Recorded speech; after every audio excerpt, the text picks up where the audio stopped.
Welcome to XBI Podcast.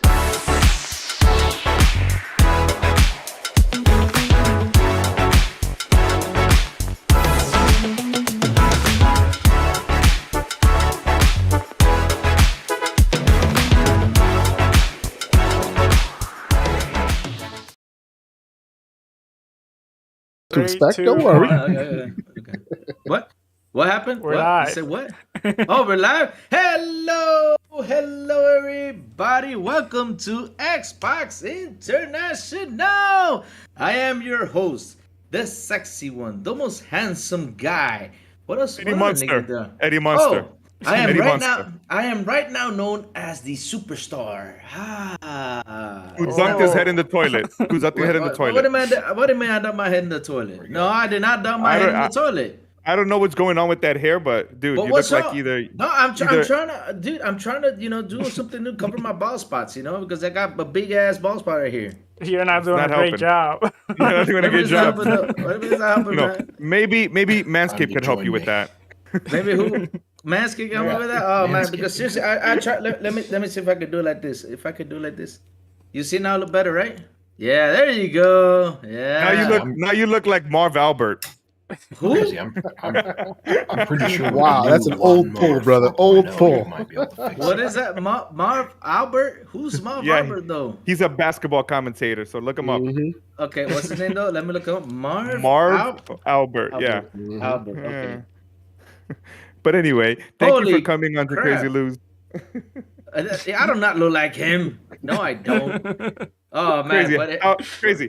What? Let's really back in. We have an audience here. We probably down to like one person. We have an amazing guest today, so let's. Oh yes, let's we do. We have an amazing guest, which is our brother K.Asante. How are you doing today, sir? And what have you been playing?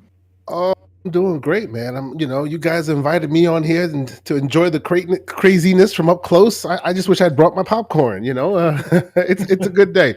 No, I've been playing. You know what I'm playing. Most people playing the same things I'm playing these days. A little bit of Elden Ring on here, and then when I'm a glutton for punishment and I want more murder and more frustration, I pick up a little Tunic there.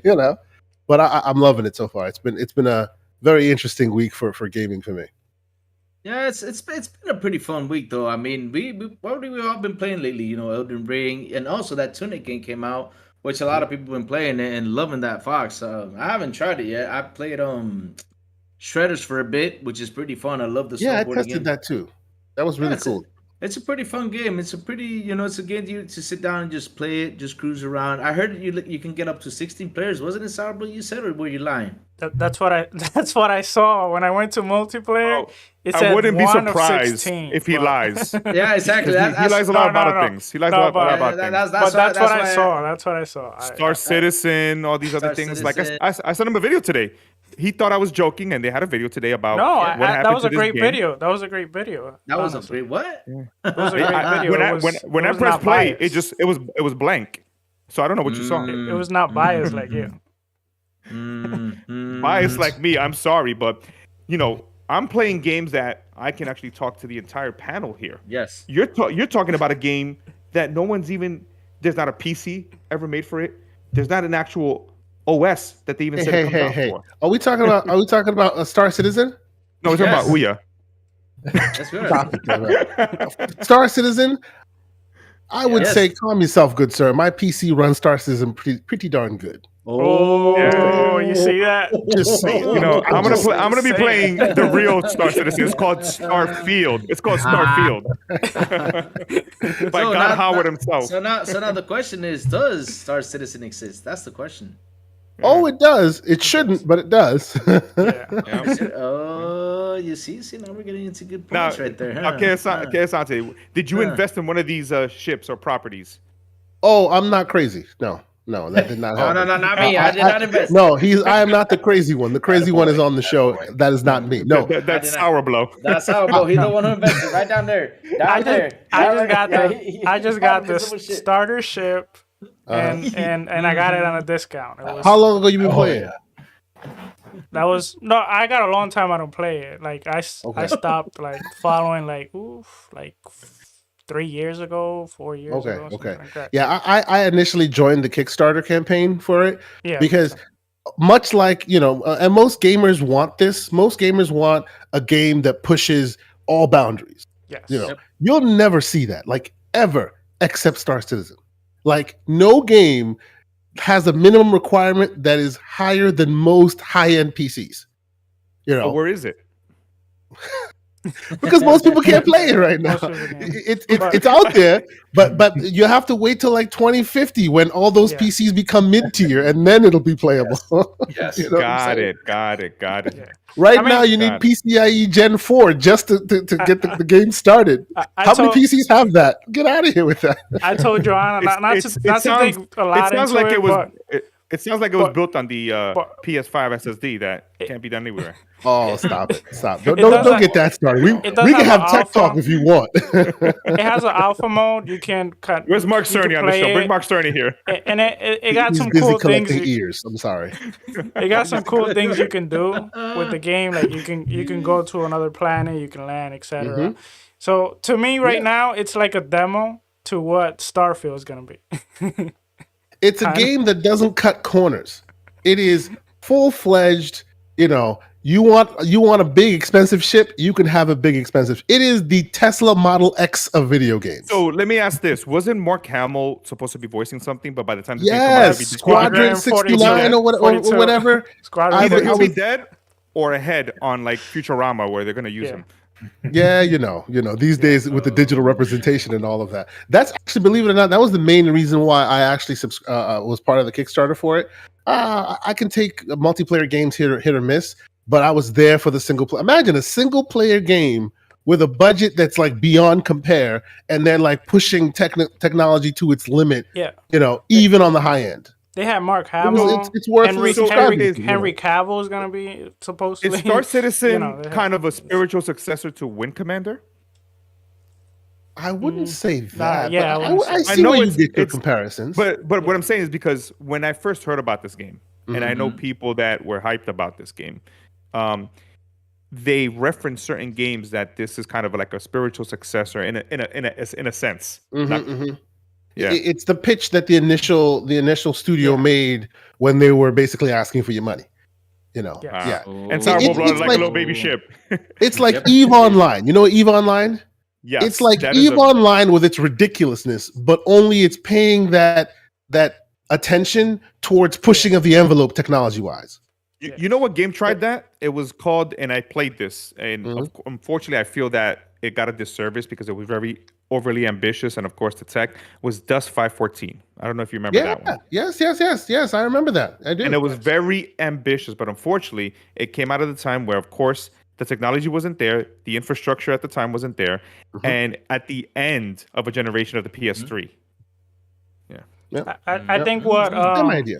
because the competition was kind of like Eve and like Star Citizen. The thing is, they tackle things differently. What Eve did was they fully fledged, the flight mode, and they gave you a full game with that. And now they implemented, that you can get out of your ship, you can walk, etc. Star Citizen tried to do too many things at once, and it's too ambitious. And I think they got to a point that I don't think the game might never come out. Hopefully, maybe the single player game. But It is. Now, Sour Blow, do you think that Star Citizen comes out first or Scalebound? Definitely Star what Citizen. type of question is that? That's I hard. I don't know. I don't know about that. I thought you were gonna ask the new Witcher game that comes out first in that game, and probably No. That's coming out.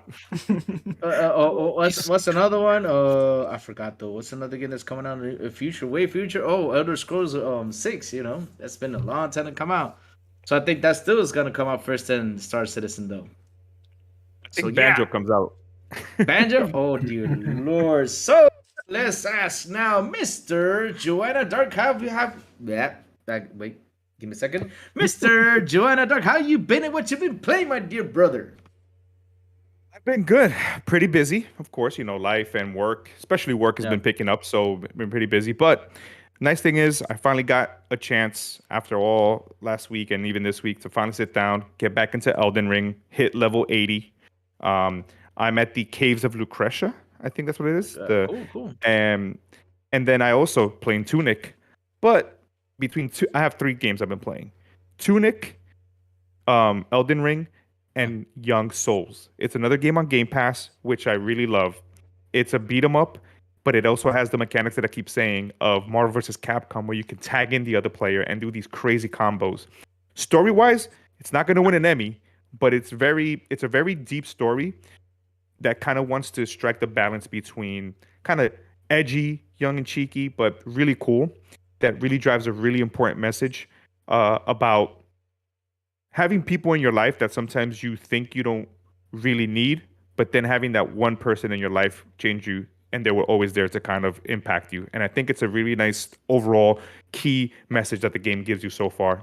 And then, I know in the back room we were talking about, one of the things I wanted to talk about as well really quick is, a lot of gamers, always want to provide feedback, and we always see it, Twitter is where people want to always go to feedback. Unfortunately, what you're probably going to get is a lot of people that may either want to comment, but you're never really going to get whatever issues or ever things that you want to voice, whether it's something that you want to see or a feature. There's this really cool app on the Xbox console that you can download, and you can go into your Windows store, and it's called Report a Problem.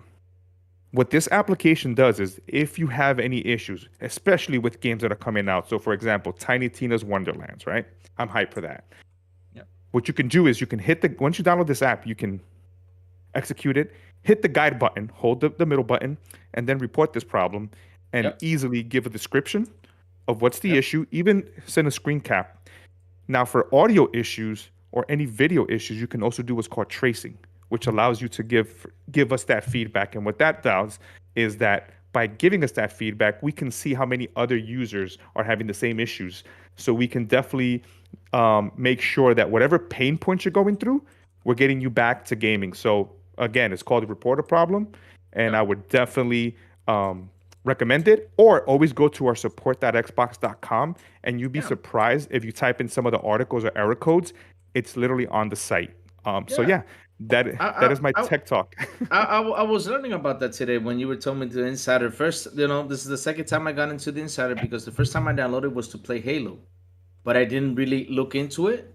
And now I was like, let me sit down and take a look at this. So while I was working and I was listening to midweek, I was like, let me check, bro. Just typing, and just let me check this out real quick. And I read all that stuff about that you can report the problem, you can trace the problem, you can do all that stuff. That's pretty interesting. That's pretty fun, and not only that, it's a great way to help the team from Xbox and also the developers to fix those issues so the game can be better for us. And the last thing is, we also have an Xbox forums, and just to kind of give people a quick gist, that's where my team kind of lives in, making sure. So if you have maybe an issue, but you want the community to help you, we have some great ambassadors along with ourselves to kind of help you. And on the PC side, I would use the feedback hub, which gives us, ways of actually submitting feedback for the PC issues some people might, encounter on PC Game Pass. So all these avenues are the best way I would recommend for anyone to provide feedback. Twitter, you're not going to see it. Please don't at none of the big people on Xbox because unfortunately, that information is going to be like, hey, go to here. So I just want to let everyone know, if you want our support team to help you, please submit the feedback through there. It'll be the best way for us to make sure that we're taking care of everyone. Cool. So now let's get to Silent Cypher. How are you doing today, and what have you been playing, sir? I'm doing fantastic. That's good. Honestly, I actually got some gaming in again. Finally, it's been a minute, but more than Forza. More than Forza, More than yes. Forza. I checked into Forza for a minute to get my wheel spins, and then I called it on that. But yeah, I played some shredders, which, just like what you were mentioning earlier, that was fun. It's been a long time since we've had some snowboarding games coming out on a regular pace, and I really hope we get back to that cadence eventually. I'd love to see another SSX eventually. Be great. But besides that, my son still has me playing Fortnite pretty much on the daily. I feel like that's just kind of a given thing now with him. If you're playing Fortnite, I can join you. I love Fortnite. Tell me and let's go. He would love it. Like I mentioned last time, he actually was super excited about the idea of getting to play with you guys on there because he's seen you on here. He watches the show every now and then. Nice. Cool. And he's like, I'd love to play with the guys. And I was like, well, we'll make it work. We just gotta get a time schedule. Yep. But besides that, I jumped back into GTA 5 because the remaster just came out. And man, it's like that friend that you haven't seen for a while. And it's like you get back there and you're just like, nothing's weird. It all just matches right back up. It's like you never left. Oh, Asante. I own GTA 5 like many people over and over. And the farthest I've gotten to that game is the tutorial. Oh, yeah. And after I gotta go and break into with the what's the guy's name? The other guy character? Is it Ray? Is the actor, right? It's Ray Liotta or something like that? You have never used Trevor? No, I have not. So here's the thing. I've purchased that game, and for some reason it's never been the time. So I think maybe at one point it's on my list to actually complete it because I love GTA 4. But Red Dead Redemption 2 is first. I need to finish that story and really play that game. Now, quick question for me. So you jump back into GTA 5 because the new one's out. Does that mean you jump back into GTA 5 to play what you already owned, or are you part of the problem that bought a new version? I like to call this the Nintendo problem. So yes, this is not me crucifying you by any means, because I've been part of the problem many times. Don't worry about it. It's fair. I think when I was going into it, I was like, man, I don't want to pay for this game again at like full price. Xbox has it for $20 right now, the online and the campaign. So I was like, all right, I'll jump on. I think it's 50% off because I think regular retail's 40. So I was like, yeah, okay, $20. I will gladly dip my toes back in that, see how it plays. And they do have, they've got the usual offering of your, they've got your performance mode or, what is it, the quality mode? Quality mode, yeah. Yeah, so I played around with that, immediately shifted over to the 60 frames, and it feels really good. Like, that game just plays. So it is worth the increase, and I know the worth of it all is debatable, and that's neither here nor there. But If Sure. you happen to pay your $20 or whatever, and you get the upgraded version, and and maybe you've played the older one, I don't know, 6 months ago or something, would you Yeah. be able to really tell the upgrade difference? I want to know because I'm thinking about purchasing it myself. I would say so. Yes, even just in the character models and stuff, Oh, it cool. looks Okay. it just looks cleaner. Awesome. In general, I feel like you see some pretty good quality of life visual improvements and stuff just throughout the map. The cars look really good. Like everything definitely is a notch up. I'm sure it would look phenomenal on the PC, but as far as the console goes, like it looks good. $20, Cool. I'm willing to spend on that. Personally. Yeah, I'm surprised they didn't charge 70 for it. I know, right? Oh, I know. I mean, I'm part of the problem too because I own the original, San Andreas and all them. I have them on every platform, and I can still play them if I wanted to. Yeah. But I was part of the problem, and I purchased it on Switch. Ooh. And don't ask On me why. Switch of all things. I remember. Well, here's the reason, right? My Steam Deck is not here. I would definitely get it before Everborn, that's for sure. But I didn't have my PC handheld, so I said, you know what? I want that GTA experience on the go. Yeah, I can remote play, but I'm talking about when I don't have an internet connection. I want to have that native connection. So I'm part of the problem. Just like I've purchased Mario. While we're 15 all times. admitting that we're part of the problem, I own a copy of GTA 5 for every console since the 360, Yeah. Yep. including see, on PC. So there you I'm go. right there. Yep. Yep. And the deluxe versions too, like the top versions. Even though I own them already. Yes. And then Epic Game Store gave me a free copy, and I was like, well, I have it in multiple places. Why not? Here's another one. Yeah. It's like it's like the Resident Evil effect, right?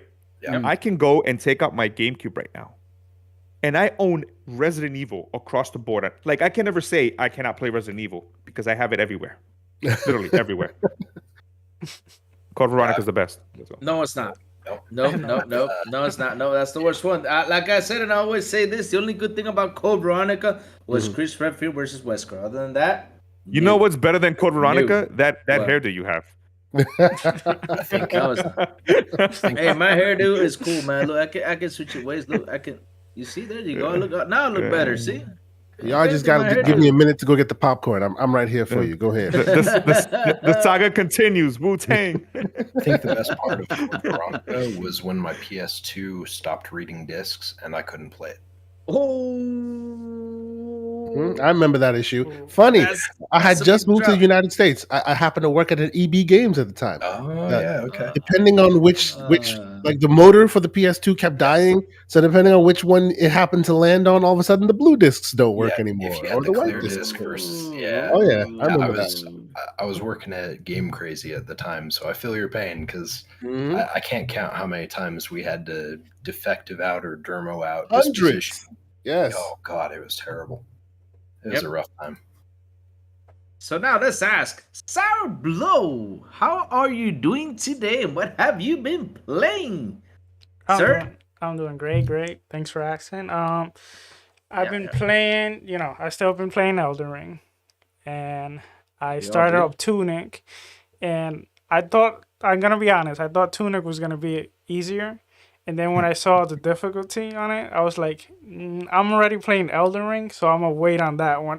I don't need two games that stress me, and I'm playing Dishonor. I also played a little bit of Just Dance with the Wife, and You should stream yourself dancing. We would love to see it. No, you don't want to see that. Yes, we do. Hey man, I do videos jumping around, modeling and dancing and doing exercises and stuff. Why can't you do a and video you get doing copy yourself? strike, and you get copy strike too. Of course, because I'm that sexy, man. Of course, I get copy strike. I'm that sexy. So. Okay. I don't know. I don't think it's that great. I know it's not, but I'm just saying it just to make y'all laugh. I know. I got my copyright issues. Yep. That's so bad. Yeah, Well, besides that, the usual Yu-Gi-Oh! I've been playing lately, and I played a little bit of Halo Infinite. They invited me the other day, so I hopped back then. Yeah, I hate you for that because now I'm watching Yu-Gi-Oh! Thank you for saying Yu-Gi-Oh! And I saw it on Netflix and started watching it. Now I'm hooked up to Yu-Gi-Oh! Yeah. The thing is, Yu-Gi-Oh! It's easy for me to play with my son. I got a 7-month-old son, so when I'm carrying him, I can just press A and just move around, and I can play. It's you mean it's a game 7-year-old that's son? easy. I 7 months. thought you mean. Yeah. I thought you were saying you were carrying your 7-year-old son. I was like, nah, that's not true. He's carrying you in the game. Oh, okay. I was like, he's the one who's carrying you in the game.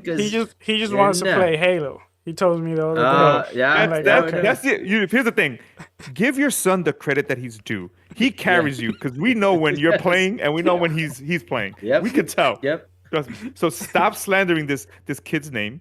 He's awesome, and just get good. Okay. Yeah, Or if not, you just get better, man. Yeah, I mean, K.Asante, you gotta see Sour Blow driving. I mean, he Or hits us. Sour Blow. There is a game for you. It's called Sonic. Oh, That's it. do that to me, man. What? Follows me. Cut it out. I wonder. Watch, Everboy's gonna come out in the chat all of a sudden. He's just gonna pop up right here somewhere. Stop it. behind me, you'll be like, what? That's right. He's just gonna be like, aha! Somebody said He's the gonna name. He's like the Baba Duke. He just comes out of nowhere. Exactly. Well, guys. I've been playing real quick. I've been playing a little bit of Ori. I started Ori, and Nice. I've been Nice. liking That's it. a good Yes, game. definitely liking That's a it. good game. And besides that, I've been watching I'm watching an anime called Erase. I'm really hooked into it. I think I heard about it. It's on Netflix, right? Yeah, it's on Netflix. It's real Yes. good. It reminds me a lot of Steingate. I don't know if you've seen Steingate. Oh, I love Yeah. Steingate. Yeah, it's Yeah, something like that. Yeah. I thought Erase was like Eraser. I was like, what is he watching Arnold Schwarzenegger movie? But okay. Crazy. I know. Sorry. Just let us sorry, know what but- you're But no worries. Yesterday I was watching Jackass. There was a lot, and I mean a lot of wee in that movie. So if you're gonna watch Jackass, Give him a timeout. What? Give him a timeout. Give him a timeout now. I'm just warning the people. Nope. What are you Nope. Timeout. You're I'm warning talking the about people. Jackass. I'm You're warning people warning not the to. people by Nope. terrorizing Nope. the people. We What? warned you. This is a What I family said, show. though. But Give him a but timeout. Give him a That's why I timeout. said wee Pablo. wee. That's why I said wee wee. Give him I got a it. I timeout. got him. He does have a good point, though. There is a lot. A lot of wee wee, yes. Oh my god, I was laughing so hard yesterday watching that movie. I laughed so much. It reminded me back when I was a teenager. I was like, man, this is a lot of fun. But either way, what happened? Hey, I'm in timeout. Oh man. No, you're back. You're back. You can keep going. Okay. If any of that reminds you of your teenage years, I don't want to know about your teenage years. Yeah. My teenage years were fun. I mean, oh man, that's a whole other story. But if I start talking about my teenage years, we're gonna have to do a whole show about it. Not a whole show, probably 4 hours, because my teenage years were crazy. I mean, I wanted to be like Mick Foley. I used to throw myself on chairs, do crazy stunts. I even threw myself in the bed. That's another thing. But yeah. So yeah, let's keep on going. So I've been playing some Elden Ring. And what else have I been playing? Elden Ring. I tried Shredders. I'm probably gonna start pretty soon the Resident Evil 8 Village to stream it, because I know a bunch of people like to watch me being scared on Twitch. So yeah, I'm gonna pretty soon play Resident Evil Village, since this is a short game. Since the missus is going away this weekend, I get a vacation. I hope she doesn't see this though, because she sees this, she's gonna kill me. She's gonna go away for. I'm actually sending it to her in our DMs. Remember, I have her on No. speed dial. Oh no! Don't say that to her. No. So yeah, she's gonna be gone for 2 weeks, and so yeah, but for these 2 weeks, I think I got 3 free weekends. So for those 3 free weekends, I'm gonna be playing games. Yes. All right. So yeah, now to continue on our show, let's start with our guest, Mr. K.Asante. I mean, like, I saw your passport and it says that you are from Germany. Is that correct, sir? It is a loaded topic. I'm from multiple places, really. Whoa, really? I was born in Germany. True. Yes. Okay. Yeah. All right. That's cool. Yes, That's but nice. I was born in Germany. Lived in a few European countries. Lived in Africa, a few countries there as well. Moved back to Europe for a little while. Now I live in the States. It's all over the place. Lots So of you're like places. really Mr. International. Yeah. Kind of, yeah, kind of. Oh, you Mr. Worldwide. see? Mr. Worldwide. Mr. Yeah, Worldwide, Mr. yes. Worldwide, I yeah. am your favorite meme you use, Mr. Joanna Dark. That's who I am. Yes. See me doing the little shake, Yes. How's the Mr. Worldwide shake? Is it like this? No, I'll let you do that. Go ahead. How is it? How was the Mr. Worldwide shake? Is it like this? Something like that. Yes, indeed. But yes, Are you working for the second time out, Lou? Oh no, I'm not working with those second time. But hey, man, I think it's time for a little bit of pats. What do you think, Mr. Yan? Should we pat down our guest a little bit before we continue, or what do you want to do? You want us to continue? I don't think there's any patting down, crazy. I don't think that's the right word to use for our guest. Didn't No, you? But I because guess because okay, in the airport when you go, you're there's scaring there's K.Asante. K.Asante no, right now is no, like, no, no. what's going on? I'm like, do I need to employ? Are the Nope. gloves going to come out right now? Yeah, see, that's what you do in the No, airport. no, in the airport, no, wait. no, Let me say. No. When you go to the airport, the guy says Uh-huh. stand on the wall and they pat you down just to check or strip search, stuff like that. I have been on Nope. planes more times than I can count. That has never happened to me Yeah, before. you know, I have that happen to me though. Yeah. Salblo, That's I think terrible. it's while we talk to K.Asante, I think it's second time I was coming right now. Why? Because it's a strip search. There we go. But we want to say thank you for coming on. We're excited to kind of hang out here on an XBI, and I guess for people that probably know who you are, but some of the people within our community that are new, they may not know who K.Asante is. Let's start simple. Let's start with what console or what game got you into gaming? Gaming specifically, I've always been a gamer, really. Let's see. The first time I remember playing any game at all, and I say this, and some people, and this is how we determine who's old school and who isn't. Chips Challenge. Challenge. Oh, See, yeah. who recognizes Chips Challenge here? I've never played that game. I've never See, played there that you game. go. That's how you know who's old school. Windows 3.1. It was Yeah, on there. That's where I played. dear Chips Lord. Challenge. Chips Challenge, and then there's this other snowboarding, it was a skiing game. Yeah, it technically, was ski. that would free. go down the hill, and it was Ski the free, worst ski pixelated free, mess. ski free, Oh, ski I free. know what Ski you're free. talking about. The one where And the you monster get comes out mangled. and eats you, right? The monster comes out and eats you, and you're that's just like, ski-free. "Yeah, monster!" That's Yes, ski-free. that's I the used one. to That's play the one. ski-free. That game was Yes, funny. that is the first. Those are the first memories of me gaming, way back in ski-free. Lord knows when. That, and every once in a while, my dad used to have a brother word processor. Back in the day, there used to be a typewriter that was Yep. kind of half computer, but not really. It lets you Yes. type it all out, and then you hit print, and then it prints it all out. Yeah, it did just that, and then played Tetris. So literally, I played Tetris all the time on that thing. So yes, those were my earliest memories of gaming. But I've played I've always been. I used to be really focused in music, and music lends to technology. Technology lends to gaming. So it's always kind of been in my orbit. Now, like, what is your? I guess next is what is your favorite console then? Out of all the consoles you ever owned, what is your That's favorite tough, bro. console? That is tough. I have multiple loves So- for multiple reasons. So here's my thing. I'm gonna make it easy. Give me your top 3 favorite consoles, and Okay, then that's easy. And give me a one game of each of them. Okay, cool. All right, so the top 3 consoles is the OG Xbox, like the OG like Duke Xbox. I'm one of the freaks with the man hands who enjoyed the Duke. Oh. I still have my Duke here. I have a Duke, an anniversary edition. Love the Duke, and the reason why I love the OG Xbox is it's where I first started exploring my I'm on podcasting with a Microsoft employee, so I have to be very careful with my words. That's where I started first exploring my of a little bit of hackery, a little bit of this, and a little bit of that. So I think I know what you're saying because Mhm. I had all the Final Fantasy games on my OG Xbox. Oh no, mine wasn't necessarily for that purpose. It was like we started. Well, it's now called Cody, but it started as XBMP. Yep. Correct. I helped made my- work on those things way back in the XML days, and so I actually still have my OG Xbox in my office, and like I still keep it. I've upgraded the hard drive, stuff like that, but it's always been my favorite because it was the first time you could, hey, we can make this thing turn into a media center, even though it started off as like a basic console, that kind of thing. I paid somebody to create me an arcade cabinet. Okay, and you put that in it. There you go. And I had it like that. Nice. Yep. So the Xbox will always have a place in my heart because it's what turned me into the now I have I have a PS4 Pro over here that's a little bit, it's a little bit that I put Linux on that thing. I have a Switch over there that's also able to run Android. I do for educational purposes more than anything else. Of course, but of course. yeah, I mean, the you OG gotta Xbox play was the first. Dragalia Lost on your Switch, you know?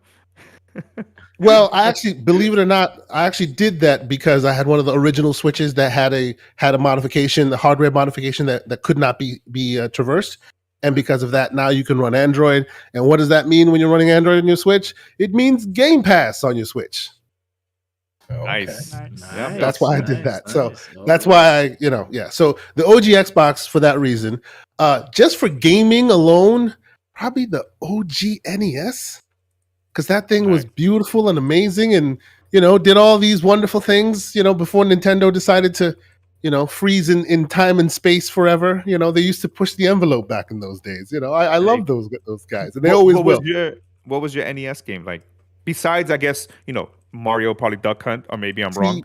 See, this is kind of a cheat, but it's because it just is what it was. My favorite Nintendo game for a long time was Super Mario All-Stars. Oh my God, yes. Because it was all of them, you know what I'm saying? All of them. And I played that thing for years. I still play that to this very day. Like you'll anytime I do a little bit of this and that to a new thing, that's how I test it. I play Mario All-Stars. You have to, no matter how you have it, you always have to test that specific title. I always do. Yeah. That, and then of course there are certain other titles I test for Dreamcast and a few other things. But yes, Super Mario All-Stars. Always. That's that. And then the third one would have to be the OG PS1 PlayStation 1, like OG PS1, because another one of those things, like I said, I'm a bit of a techie.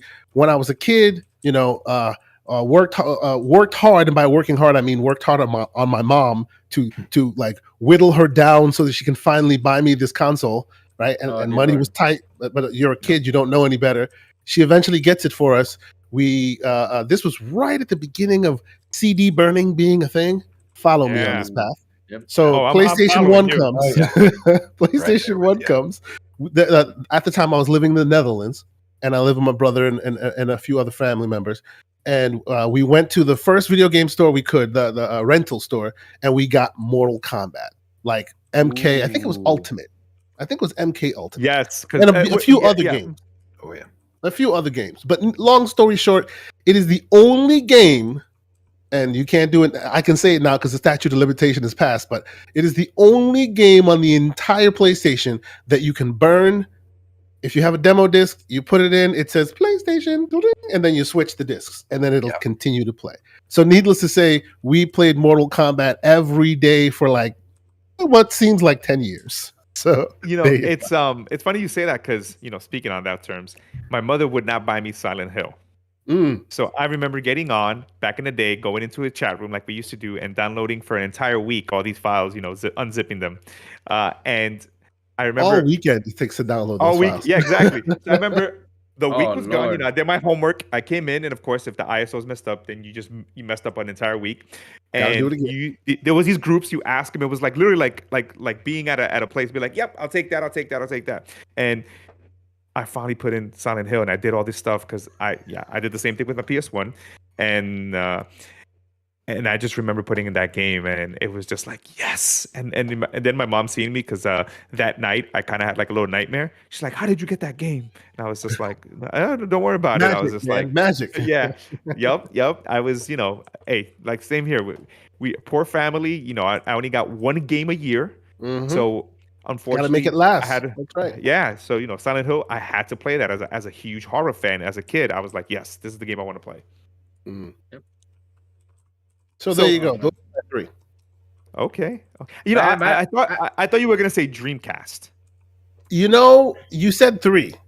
Okay. And the reason and to me it's interchangeable between Dreamcast and Xbox One. I kind of think of them, and by Xbox One, I apologize. You mean the Duke?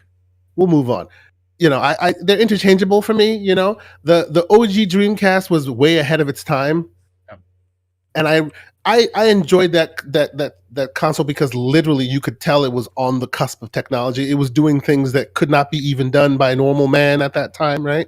But it didn't really reach that full height until the Xbox took over that mantle and really blew it out with the hard drives and we were X-Link Kai playing Halo multiplayer even before multiplayer existed. So that's why Halo has to. the OG Xbox has to be the one I put in that slot. Oh, that's Crazy. cool. You got That's cool. something? I was gonna say, man, I remember my first Nintendo game. It had like a little funky thing going on. My first Nintendo game. Yep, I remember when the game started. It started in the graveyard, and you see this guy in an armor, in boxers, and this princess in an old cemetery, and all of a sudden the demon comes and just takes her away. That was just a weird thing. I always remember that. What, Ghost and Ghouls? Yep.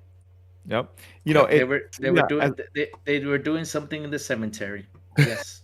Yeah. Yes. Something yes. that you're gonna get yourself a timeout for. But speaking on, No, you know, what K.Asante was talking about, I did have something for the Super NES where it literally you docked it on top of the Super NES, and then you took zip drives and you ripped the cartridges. So I remember going to Blockbuster. Days. Yep. And I remember ripping, I think it was it either Street Fighter or one of those games, but it was 26 floppies. And what you had to do after you rip those is every single floppy loaded in. But hey, I did all those 26 floppies just to play these games. But it literally, I had a collection of floppy disks. It was like, what is this? I was like, it would look like, you know, I looked like I was in the back of a storage facility looking at these floppies, like, yep, file 1 this, and I was just like, these youngins out here don't know how easy they have it. Oh, they don't. They don't. You can just take out your SD card from your Switch and put it inside your Steam Deck, and you're emulating. Shoot, we had to figure out how to, decipher the cartridge. Like, get out of here with all that. Remember the N64 where you had to chisel the sides? Like, you had to literally I literally took my dad's flathead screwdriver. I burned it in the stove, and I literally had to make sure, like, I was basically doing surgery on a console. That's right. We were iFixit before iFixit even existed, and then I was able to play Star Fox 64 imported. See, we should be gatekeepers like that. We should be like, hey, did you blow on a console before? Have you ever blown on a cartridge? No, get the heck out of here. What are you doing here? You know, that's what we should. Have you ever had to swap a disc? Have you swapped the floppy twice in the same game? Yep. You know, okay, you don't belong. Let me tell you something though. This was our sound back in the day. Can you hear it? Can you hear that? Listen. This was our sound back in the day. Ooh, you remember that? I remember that. Yes. What I can't place it. Where's it from? That sounds so familiar. That's the dial-up when we used to get on to connect to the internet. That's how we used to get to connect to the internet. Now it's like you just hop on your computer and get in. Back in the day, and then your mom calls in, and all of a sudden you lose your connection. That was the worst. Remember downloading something, and I told my mom, "Don't use the phone. Don't use the phone." All of a sudden, I come home, and my sister's there, and I'm like, "What are you doing? Yeah, you just stopped me from playing Final Fantasy." I was just I was downloading this game. I was just like all weekend, the whole weekend. Now I'm missing file 654. Like now I got to do it all over again. Like come on, now. Yes. Oh man, and downloading games that was forever. Oh man.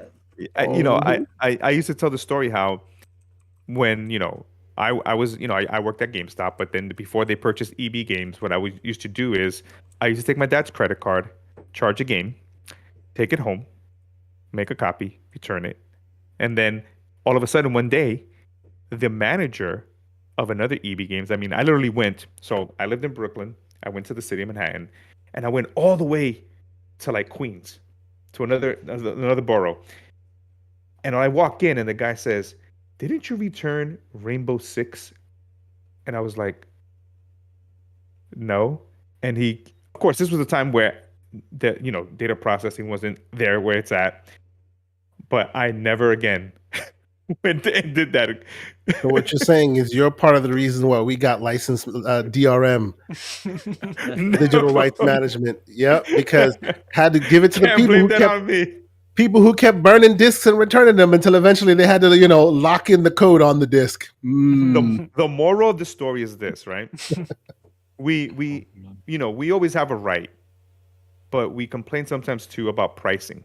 To an extent, right?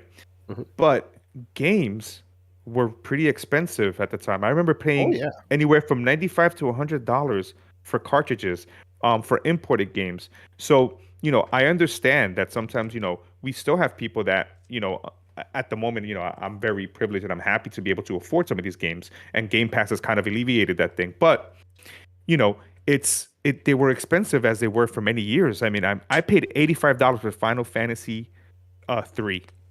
$85. So, it's great that now, we have more means and more accessibility for where we want to play or play games. I mean, you can easily buy 6 titles on Steam or anywhere else for under $20 right now. You couldn't do that before. Yes. I have so many Steam games. I could not play them in 2 lifetimes just because of them damn Steam sales. That's right. And then the worst part is now that the Steam Deck is coming, Oh boy. things that I had on Xbox, I'm like, you know what? I think on the Steam Deck. I could buy it on Steam. Yeah, why not? Yep. So it's just like, I went from getting I double dipped into Elden Ring. Yep.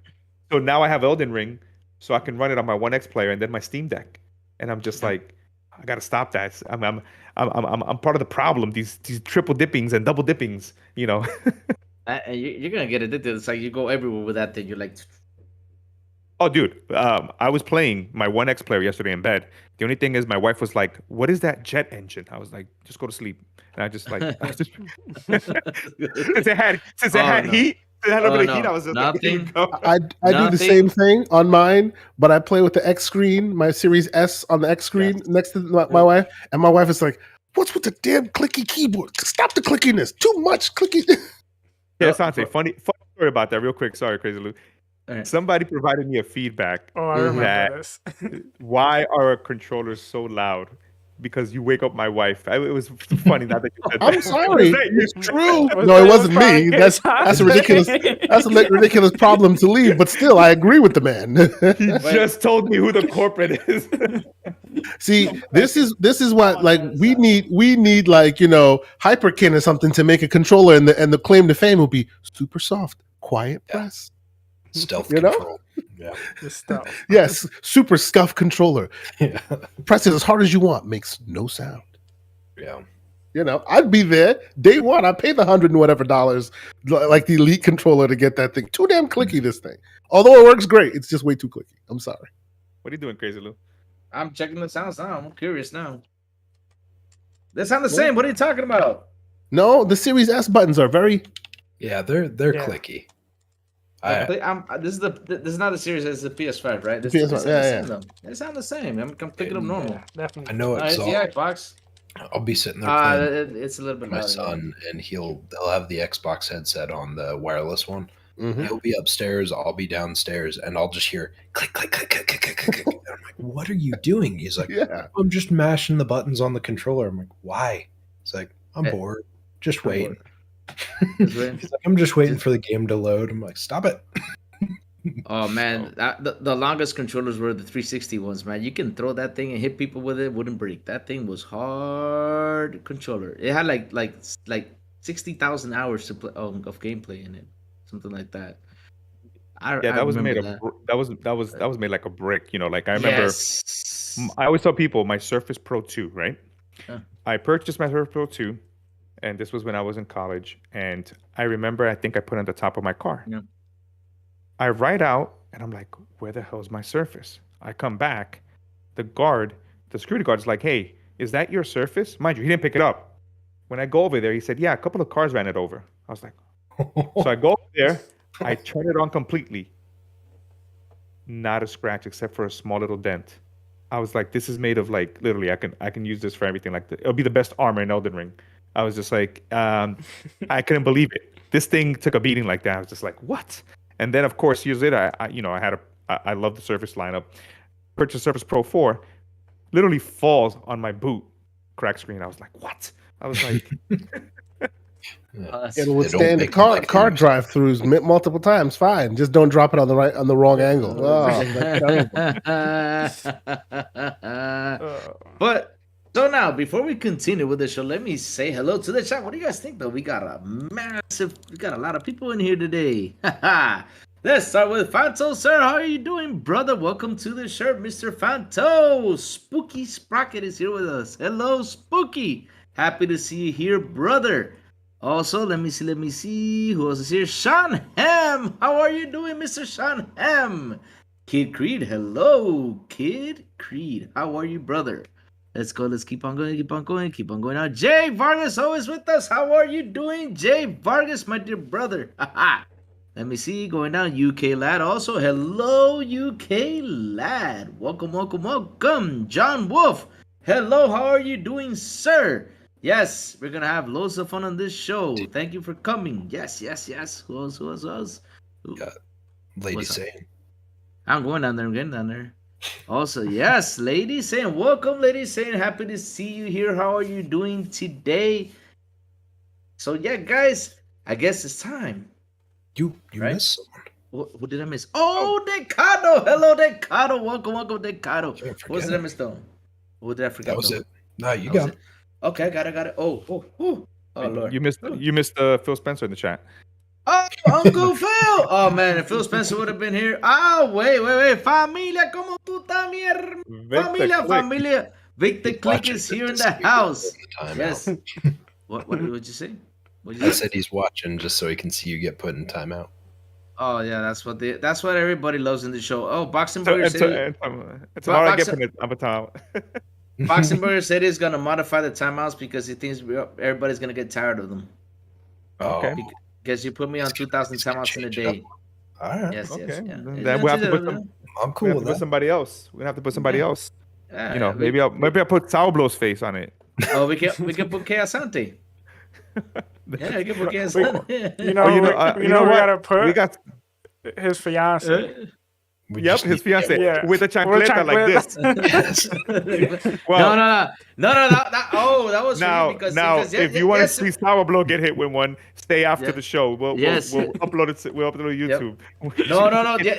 Yesterday he went off real quick. I think I saw the chancleta going over his head. I think I saw that yesterday. We've seen it. He left real quick yesterday. It was weird. It's like, goodbye. I was like, what happened? And all of a sudden I see like a black thing just flying over. I was like, this is trouble.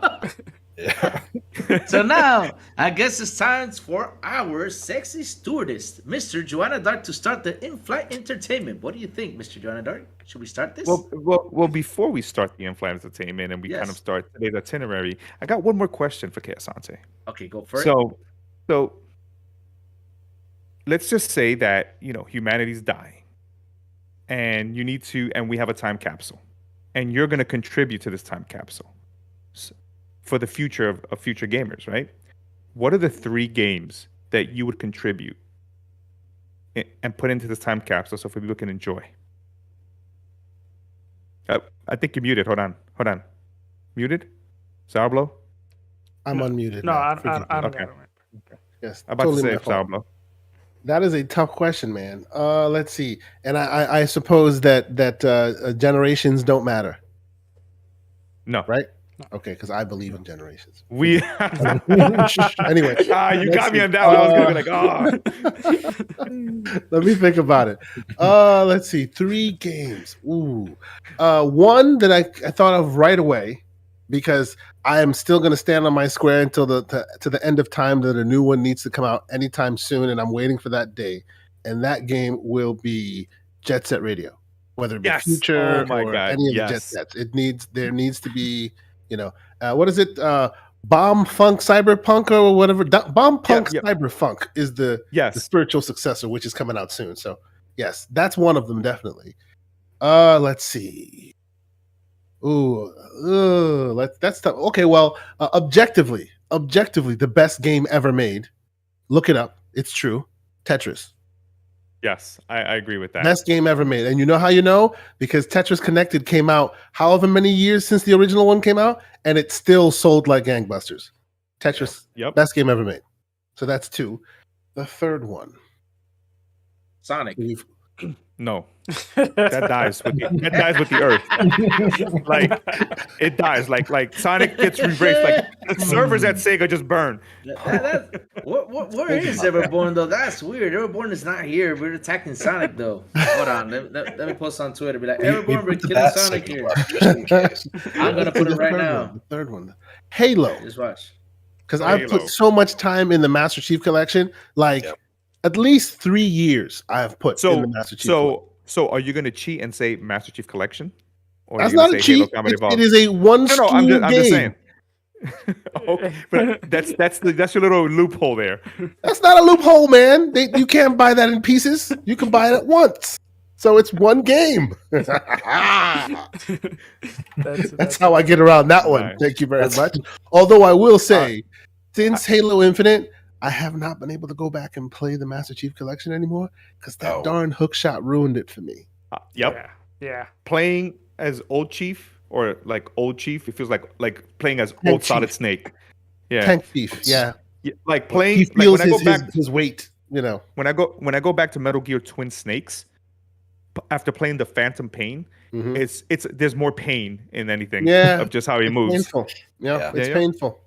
I wish there was some way that someone can modify a hook shot into all of your games. Put them back, and then I'll play all the old ones too. Man. It's just Imagine just Master Chief with a hook shot in all of them. Oh man. in all of them, you know, No. even the ones that were quarter shooters that weren't built for it.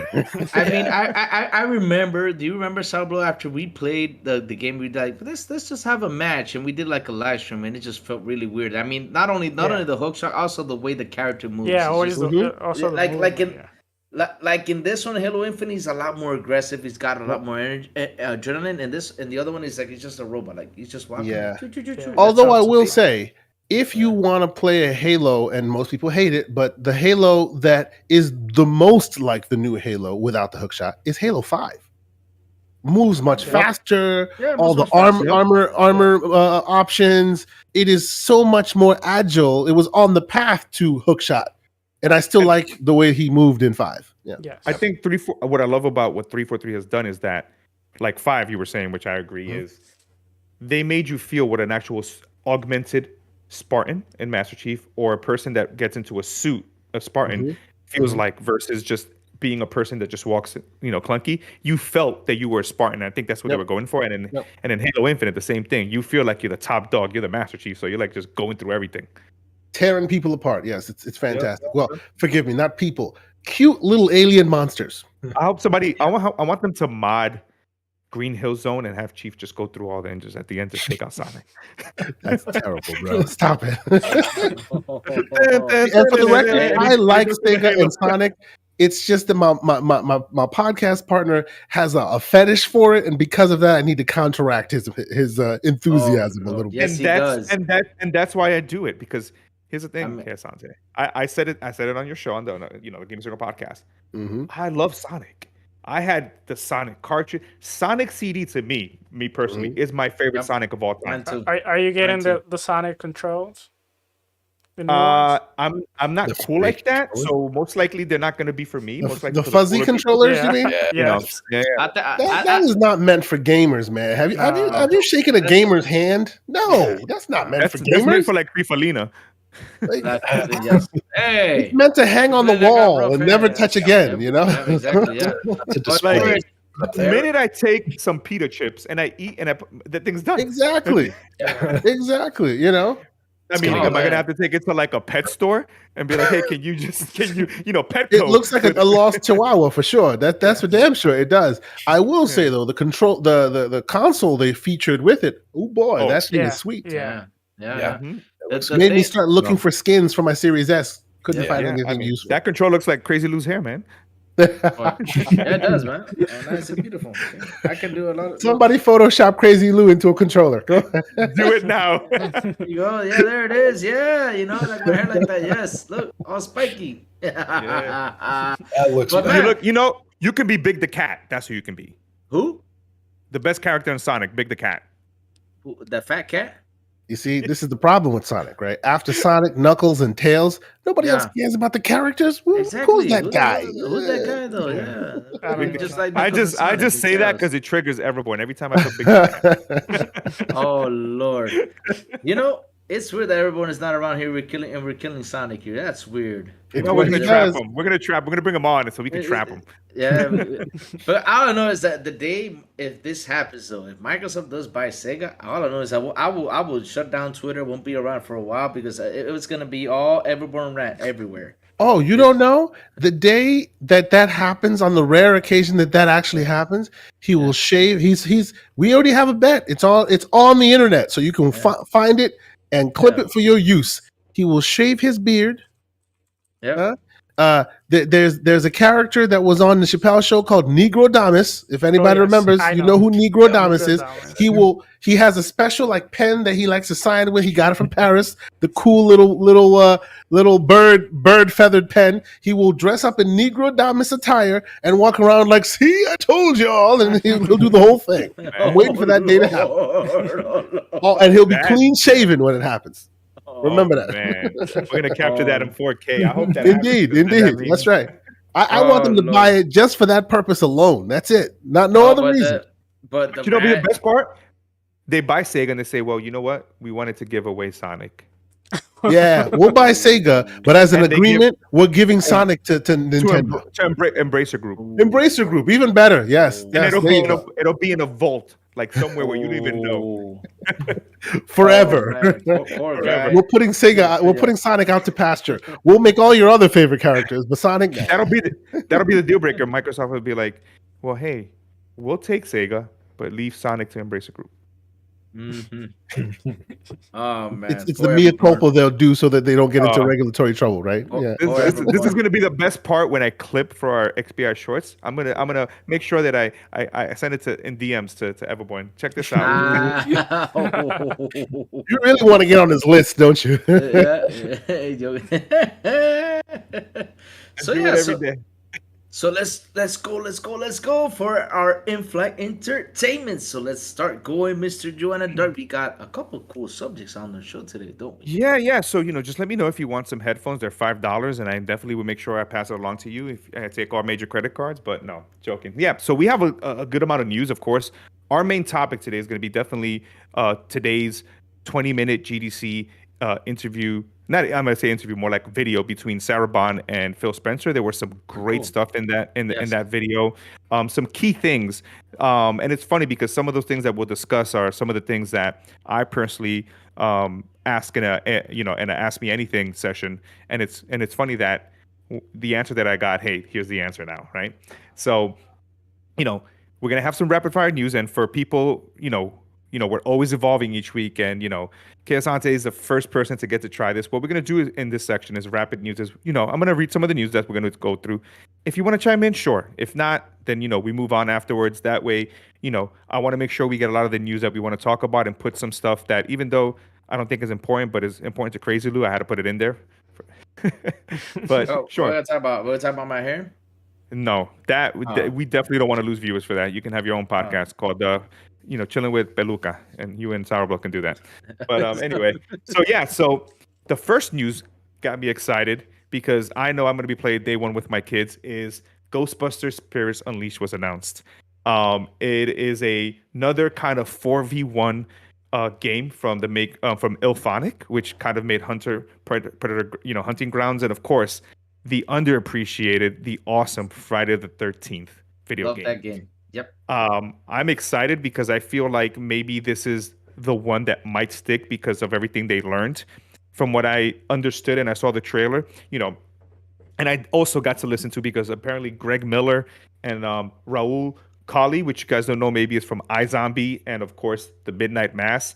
Also the person that I dropped their drink by mistake at the Game Awards, and cool guy. So they basically said what they said about the game is that you play as the Ghostbusters, and what you have to do is you have like these portal points where you can actually take over, and once you kind of get rid of these, that stops the ghosts, and vice versa. The more the ghosts kind of kind of defeat you, the more the place become haunted. So I guess what they're doing is they're balancing the way the game works to make it just not as one-sided like we kind of saw with Predator, or even sometimes with the campers in Friday the 13th. But the most important thing I think they added was for people that want to practice and maybe don't want to jump in and get kind of feel overwhelmed. They added a single player component to it, so you can actually practice, which is pretty good. So I guess I want to start Is with that a single player multiplayer mode with bots, or is that like a single player like narrative thing that gets you through it? So I'm not sure. All I know is that there might be either something that may be story based, because from what I saw, they have points where people are talking to you.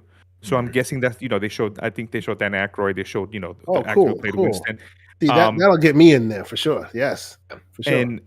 And I think this game specifically works perfectly in that format. But K.Asante, how excited are you? Are you a Ghostbusters fan? Oh man, like come on now. We just talked about the 80s and the 90s and gaming. You know, if I wasn't a Ghostbusters fan, somebody would have to virtually slap me right now and get me out of here. You know, it is part of childhood. It's required viewing. You know, I have all of the movies. I'm waiting for that ripe age for to introduce my kids to it. They're a little young right now. You know, How Ghosts old are your might scare kids? them right now. I have one that's 3. One just turned 3. My son just turned 3, and my Nice. daughter's turned 5. She's the one who stole my X screen and Yeah. won't give it back to me. But In yes, the next couple of years, I they'll be guess good. Oh, yeah, I'm a few I'm a years bad ago. parent because my daughter started watching Ghostbusters when she was 4 and she loves it. You know, I'm Each waiting their for own. to be able for them to have more of attention spans to be able to stick it out. You know, but no, I am gonna start slowly introducing them to it. I'm a huge fan of Ghostbusters. I watched Afterlife, amazing, like brought a tear to the Yep. eye. Perfect movie, like amazing. Mm. I'm even an apologist for the one made beforehand where it was all the girls. It wasn't the original So, vision, I'm gonna tell but you it was this. it was watchable. Kids tell the truth.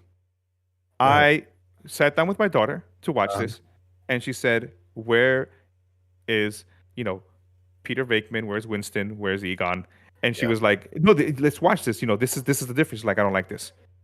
I was like, Well, "Okay." see, you've already indoctrinated her with the original vision. There's nothing better than the original vision at that point. Come on now. Here's my thing, and it is not a Ghostbusters cast. The thing Mhm. about the one is just that I felt that the way it was presented, it wasn't presented well. Sure, It I could agree. have I worked, agree. but it was agree. in a way it felt forced. Yeah. And it also, I felt it was a disservice to the ladies because they Yeah. were trying to basically emulate They were what hamming we it up already a little knew bit too much. versus, I hey, get be yourself. Yeah. Whereas There's- Afterlife is a return to form in the best kind of 80s nostalgia way. So yes. But to bring it to this game, the 4v1 has been a very interesting experiment that folks have been running. Nintendo tried it to varying success. I remember Evolve was a big deal. Ooh, Right? yes. I was literally in the beta program. I played what do you call it? Fable Legends all the Yes. way till its release, like the day before. I was playing that game and they went, it's canceled. it I'm got- like, beautiful. Look at this game. And it never saw the light of day. It was crazy how gorgeous this game was. Beautiful. And- like and- next and gen it had graphics. It had potential. Yeah. Potential. It's just that 4v1 thing kind of, I think at the time people weren't ready for that because a lot has changed since then, right? Yeah. There's so much focus on multiplayer games now that something like that might succeed in today's world.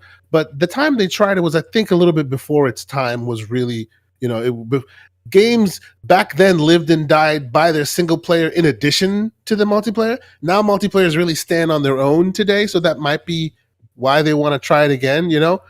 We shall see how it works. But hey, I'm looking forward to giving it a try, especially if there's, like you guys are saying, even if it's a small campaign component, I'm there for it. Yeah. A sour blow. Are you afraid? We know you're afraid of ghosts, but would you play Ghostbusters? I would play it, but it's not like a day one purchase to me. It's more like, when I see it on sales or if it comes to Game Pass. So wait, you Or- buy fake ships, but you won't buy a Ghostbusters property. It's, You gotta whip his butt. What do you mean you won't buy the Ghostbusters the Day One? thing- I see Ghostbusters. I get Day One. the thing with Star Citizen, you needed to buy the ship at the time I got to it in order to, Mhm. to jump in. Mhm. And that's kind of my dream game right there. That's why I'm so hyped for Starfield. People ask me, "Oh, why you're so hyped for Starfield?" I'm like, it's in space. Like, what else do you want me to say? And it's like Skyrim in space. So Have you tried Elite Dangerous by any chance? I have, but I haven't. Well, when I played it was just ship combat, Mhm. and It it was made it a cool, lot better. but I haven't tried it since. So if you ever have a chance, ever, and you may not, but if you ever get a chance to, Elite Dangerous in VR, life-altering experience. It really Oh, is. okay. It will But aren't give they you making that that new Star one? Citizen amazing. Everywhere you look, you're in the game. Very technical, very detailed. You should try it. It's amazing. It really is. I want that Odyssey one. that Odyssey one looks interesting. Yeah, and if I'm not mistaken, Elite Dangerous upgraded and updated all their versions. So the same way the console version now you can get out and do the multiplayer, the first person shooter stuff. You can do that in VR. The whole deal. But if you're really into that stuff, I think you should give it a try. It's very technical, very heavy, kind of like Star Citizen. Yeah, what happened when I broke away from Star Citizen?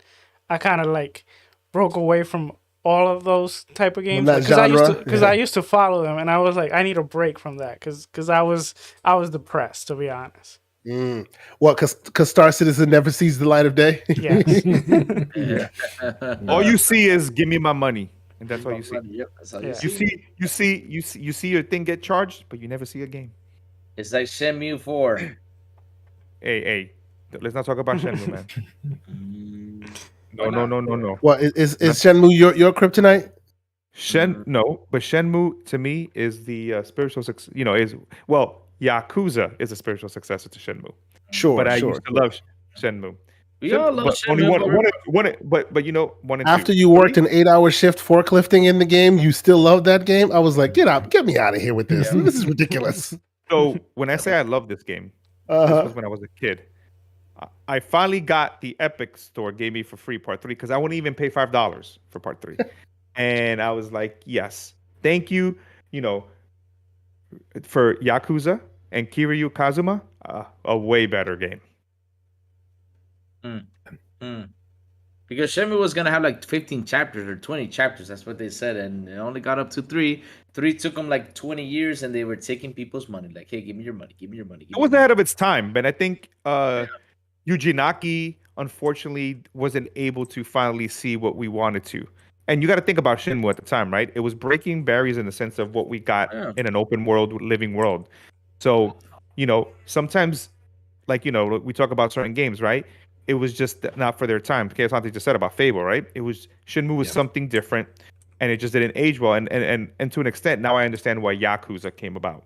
Because basically Yakuza was kind of what we expected. And one of the things I talk about Yakuza is that I've never really played many games where you experience the world over different decades. So when I played Yakuza 0 all the way to the last one, I knew all the places and I got to see, like, if I was a kid, right? When you had beepers, when you had pagers. And I understood, oh, wait, I remember in 0, this place wasn't here anymore, but they took it down. It used to be a karaoke place. And I think that's one of the special things about the Yakuza series is that it actually gave you a living, breathing Japan that you saw over the decades grow with its characters. Yep. It seems like what's the name of that game? Come on, they recreated Shibuya. Like even better than Yakuza has. Recently, Sleeping Dogs. Ghostwire. Looks like they've really taken that original Ghostwire, that original Shibuya location, and really went like full force in that futuristic direction. I'm excited for that game when it comes to Game Pass. Yeah. Oh, and real quick, while you guys were talking, I did a quick search. For those who don't know, Star Citizen, since its creation until now, has raised over $400 million from people. Damn. $400 million. Just putting that up. Sablo's part of that. He's part of that. Sablo's got a couple bucks in there. Silent Cypher, Ghostbusters. Excited? No, I'm really excited about it. I actually, so I've got a friend that works at illfonic. And as he's been going through and doing all these different games, it's been fun for me, of course, because I've got a friend that works on the game, so I nerd out about it a little bit. But also, like, I swear, he's literally just picking stuff that I absolutely loved from my childhood, which, of course, like, I'm an 80s kid, so it makes sense. But it's just, it's like every time I hear he's doing something, whether it be Friday the 13th, Predator, this, it's just like you are literally making games for me. And that's cool. Like, obviously it's not for me, but it's very much like toned right to what I like. Evil Dead Game of the Year 2020. Yes. Oh, dude. When I saw that was coming out too, I was like, yes, please, let's keep doing more of these revivals of these things I grew up on. And and give me Texas Chainsaw Massacre 2, which really happy to see though. That's something that is Which- still. Hopefully, it'll be good. I hope so. If it's Unlike not, that Netflix movie, because oh no, please don't. I've not seen it. I That don't was want to see bad. it. No, I don't it want was to see not it. good. You know what? Yeah. I'd rather play Star Citizen than see the Texas Chainsaw Massacre again. On the Netflix one. The Netflix one. Oh, okay. Yeah. All right. I'd rather play Sonic Boom before I play that. Before I watch that again. Oh Lord.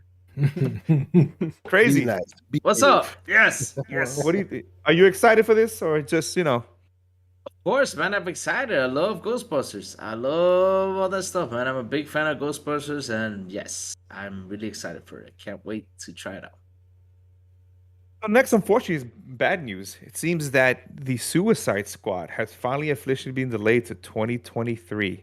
And Yep. I mean, get your guys' thoughts quick, but I thought it was inevitable. I mean, why are you going to have two games that kind of cannibalize each other? Gotham Knights is kind of that for people forget that the emphasis. So I would think it makes and Hogwarts Legacy is coming out. I would hope WB spreads the love out for their games. Yep. So what are your thoughts on this, K.Asante? Yeah, like you, I'm not surprised. Like, it's not surprising at all. It is surprising because WB tends to be silent for a long time. And then when they announce, it seems like they trip over themselves. Maybe this should not have been announced, right? You had Batman, you had the Bat Fam game coming out very soon, and that one looks like it's in far more of a complete state. Maybe ride that out while you're kind of working the other one in the background, They kind of put them all out a little too prematurely, I think. So now you got to delay. I think isn't this the second delay for this game? Yeah. So it should have, just probably never even been talked about. They were trying to excite people, great, but now you got to keep announcing its delay, which ends up making the excitement get lost a bit. They should have probably just stuck with the Bat. I keep calling it the Bat Fam game. I keep doing that. I'm gonna Bat Family. They are. Bat Fam game. Yes, and we all know Batman's gonna be in that game. Come on now. Batman is the most egotistical character in all of DC. He's never gonna send anything out. Did you know that Sourbo plays NPC player number 1 hot dog guy in Gotham Knights? In Gotham Knights? Which is when we undercover get there, Bruce we will Wayne, pause which is and we Bruce will Wayne. show it and we'll release it, and everybody will give you the props you deserve. Just like my cameo in the Halo series. Bam. There you go. That y'all have had a lot of fun with me with Confirmed on XBI. Get out of here with Halo Paramount Plus. Confirmed. So which character am I in Batman? Huh? You're well, the aren't you Penguin. Clayface if they make it? Or Penguin? Clayface. Penguin. Or Penguin, yeah. You could be, I'm gonna go with Penguin. Yeah. Yeah. or you could be the Mad Hatter. What? No. You're that guy in the bank that gets knocked over when the Joker's Yeah. running through trying Yeah, to steal. you're NPC hostage number 1. At You're- least you're not hot- NPC Silent hostage Cypher. number 54 or something. You're hot dog guy number 2. Silent Cypher is NPC character, no No, dialogue. you know who he is? You know I who was he gonna is? say I was gonna say Alfred, but whatever. the cop, Who? Gordon? wow, I Gordon? forgot the name. The commission? Jim Gordon? No, not Gordon. His buddy, the other one. The one Oh, what that's are we talking about? Oh forgot yes, his the name. very well-known other police officer number 1. Yes. You're talking The about one that show everybody knows. You Gotham. know that guy with the the name. one from Yeah. the show Gotham. Can't wait. The show Gotham. yeah. I can't wait. That guy that dies in the first episode. Yeah. Yeah. Crazy Lou, you can be Jim Falcone. There you go. Hey, there you go. Yeah. You're a fake Batman fan if you know who that guy is. Yeah. You don't know Falcone? He's Come part of on. the I know he's part of the mafia, dude, but I'm a big He's Joker the guy. other one. He's Marone. He's Oh, Marone, that's the guy. Yeah. Roni. but So I love Peacemaker though. I think my favorite hero now is Peacemaker. He kicks Really? butt. Yes. So that show did it for you, huh? Oh man, I even had his ringtone. You call me? it's crazy. It's a great Lou show. is as crazy as Peacemaker. I haven't Yeah, It's watched a it yet. great show. I'll give you that. I wasn't expecting it to be so good. It's very hilarious. It's very good. Especially the part when he talks about Batman. He says that Batman Yep. is a Yeah, yes. yeah, I yep, love yep. that part. Yeah. That And he gets makes a sound good blow. point. Yeah, he does, and that makes sound blow so bad when he says it. Oh, is he a Batman? Well, I was about to ask a dumb question. Clearly, is he a Batman Yeah. fan? Yeah. And the man's wearing a Batman hat. What am I talking Yep. about? No, he likes El Batman. He's not He the real even got Batman. he even got Batman Whitey's. No joke. He even got that. I have Oh. two Wanna see guys it? that they're ready to battle you because they also like in our DMs they go hard on their Batman back and forth and they just get worse and worse and worse and Ooh. the mag will out Batman anybody. Oh my god! Oh, Anyway, man. continue. Ooh, look, Sauerblow's already scared. Take off that Batman hat. Oh, not scared. And guys, anything Sauerblow, Silent, anything on this delay? No, All I'm I gonna got say, it was expected. all I'm gonna say is, I told you. Yes, he did. He was the Oh, first I'm one. gonna To, say. Yes. Silent tell Cypher us. said they were gonna delay it. No. I in my mind, I always knew this game wasn't coming the same year that Gotham Knights was coming. It makes no sense. I remember Yeah. catching a lot of flack when I said God of War, this, and something else. I forget what else. But I remember getting Silent. a lot We of don't, flack. we for don't that. we don't want any people coming in the chat because you just said God of War is gonna be delayed. Please, I don't want violence. I would never say. I would So never can I say ask a quick, anything like- not to derail, but a quick question on that? Okay, Yeah. and I've heard that has been a sentiment among many corners of the internet. You Oh, see it's today, gonna. K.Asante, Uh-huh. that it was taken off coming soon list. I did see that as well. Yep. My question, and he's like, excellent.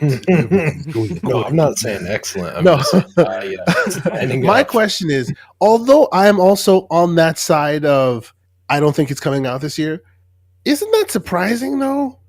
Like this is not reinventing of the wheel. They're continuing the story.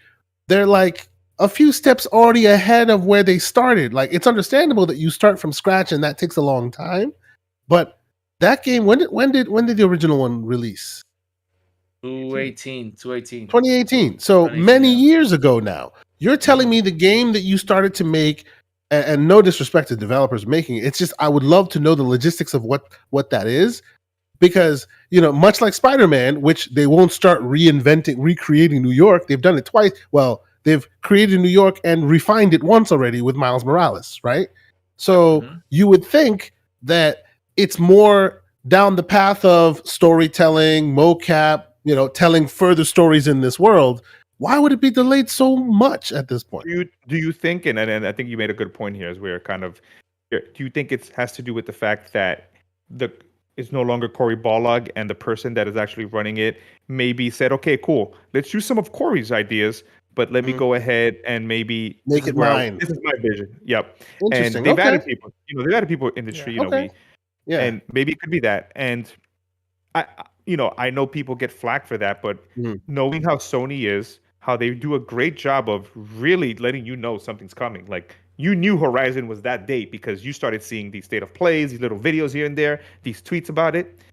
God of War hasn't had that same cadence, and maybe we're just, again, but hey, I want to say, hey, 2022, I will be playing Starfield and God of War. But if it doesn't get announced and doesn't come out, I would say latest September, and that's latest. I would say it makes sense in the cadence that Sony goes, in their cadence, how they like to do things. That spring, hopefully I can see that. Breath of the Wild doesn't get announced on that day with the Switch 2, because that'll be another funny thing. But it's interesting. Just to top on that real quick, I just wanted to say, I know we've had the conversation before, but if you go back through and you look at the majority of the God of War release dates, they're mostly March. So get ready for March 2023. But here's the thing, though, Silent Cypher. Another thing that we have to analyze this, though, because all of us are playing Elden Ring, and I'm gonna ask you guys right now: do you guys feel like Elden Ring is a really top high contender for Game of the Year? Definitely. Absolutely. Right now, it is. Hot take from me. I think it shouldn't be, but it is. It is. So It's here's a game. the thing about What Elden, should right? be And for you, this is my K.Asante. thing. Yeah. It's what I got the feeling when I played Breath of the Wild. Now, Breath of the Wild was not a, oh my God, look at the visuals. That was Horizon, right? And then later on, Horizon, Terminator, let's go, dinosaurs, let's go, right? But my thing is, this specific game when I play it, it's like Breath of the Wild. I don't feel like I'm losing time, even though I'm not progressing to the bosses because I'm fighting other things. It's a game that I'm discovering, and that's one thing that I guess I'm not so used to. And I think Todd Howard made a great thing in his last video, right? You have experiences that developers make that give you point A, point B, point C. That's cool. I love those too. Yep. Then there comes a game that allows you to literally just go. And I think I haven't had that. Okay. I haven't had that since the original Zelda and of course Breath of the Wild. And I do love that. Tunic is another thing. I See, love this the is fact what I was that I'm going to looking at say. this map. Yeah, This go. is exactly what I was going to say. In a world where Elden Ring did not come out and Death's Door didn't come out last year, Tunic is game of the year and it's on everyone's lips. Like everyone's lips. There are things that game does. There are secrets. There are like, and I won't spill it. I want to, but I won't spill it. There are things that from jump, like if you haven't played Tunic and you're playing Elden Ring, try it for an hour, just 1 hour, because Tunic is Elden Ring with a cute fox. That's what Tunic is. It is literally Elden Ring with a cute fox. The same mechanics, the same sites of grace, the same obtuse control scheme, but theirs is a bit better because they did it on purpose and they tell you they did it on purpose. Yeah. Whereas Elden Ring is just like, you don't know how anything works. Good luck. Whereas this one goes, we know we didn't tell you how anything works. Good luck.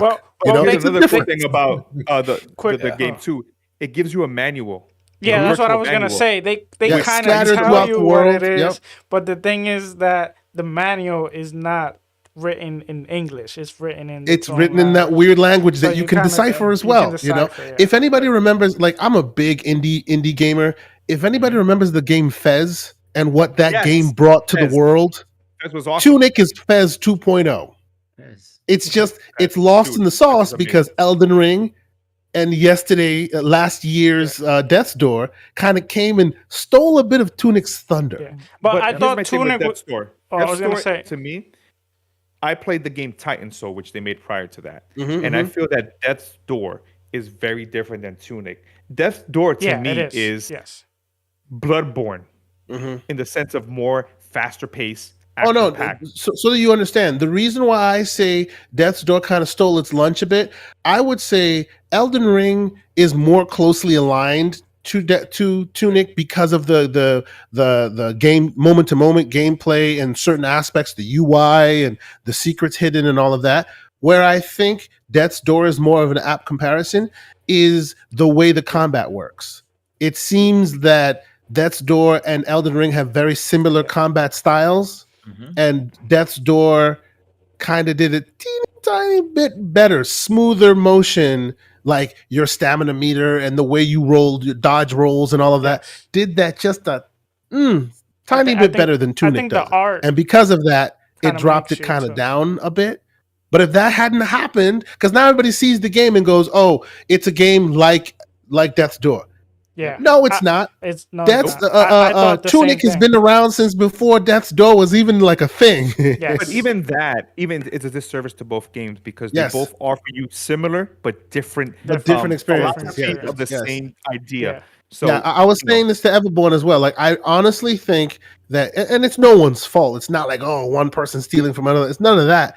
But I think that when this is all said and done, when the dust settles and people get a chance to put as much time into Tunic, you'll go, man, that game was robbed of the attention it deserves. Because that game is very magical. Like it is magical. You have to applaud this one developer, right?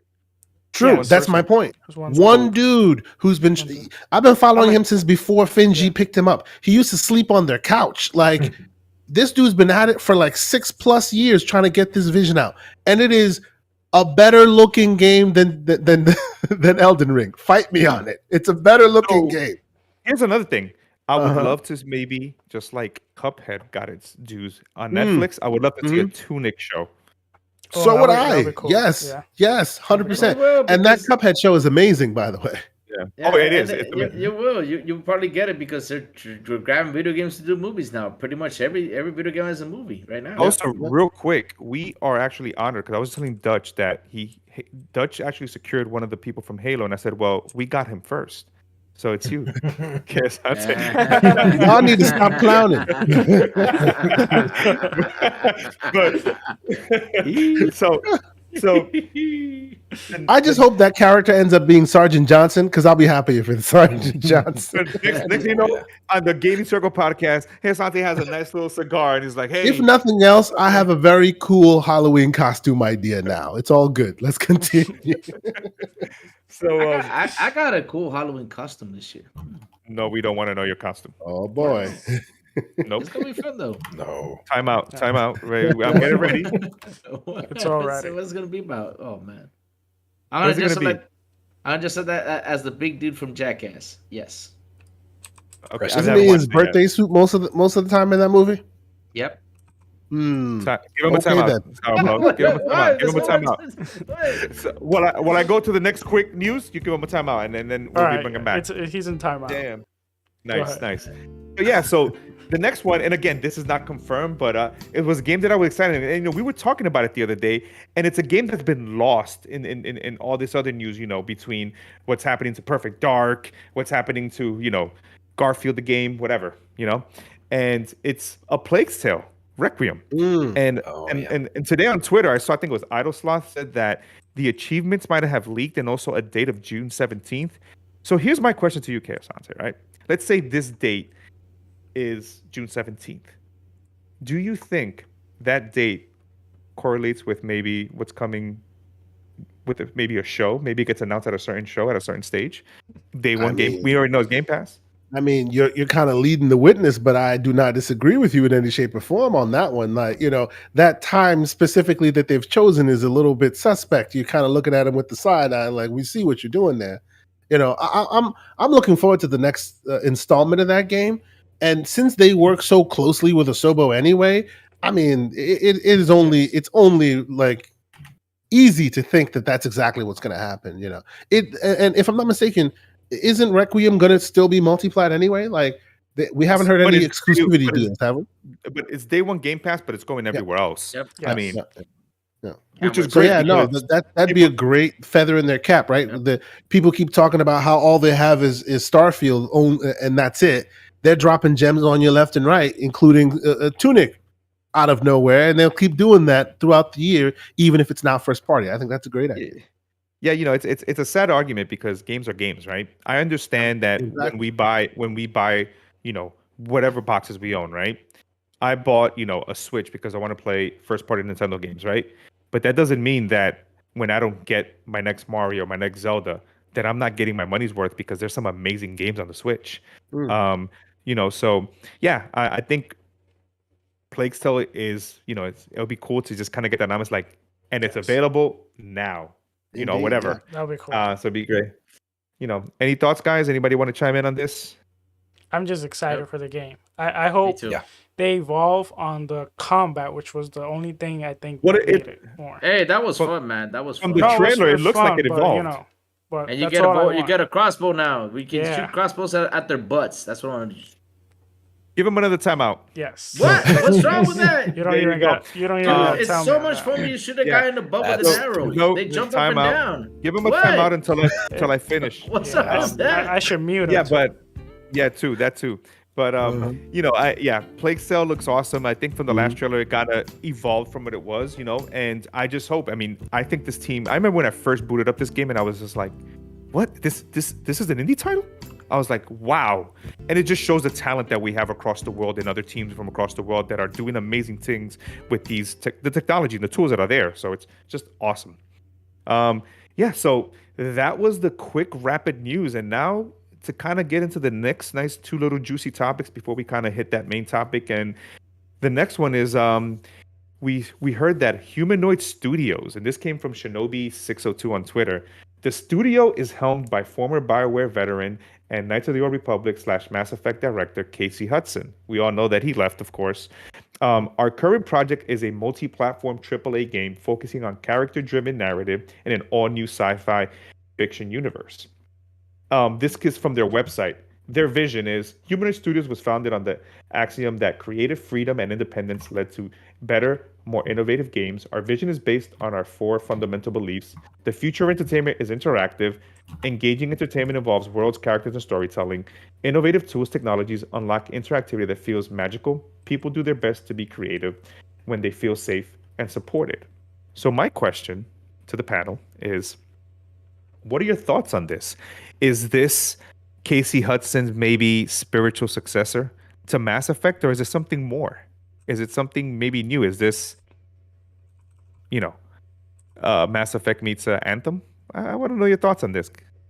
And I mean Anthem in the sense of, do we get something in that sense of better story or something like that? Okay. So to answer your question, I will ask you a question myself.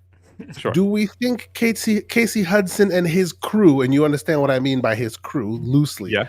are responsible for the downfall of the Mass No. Effect brand?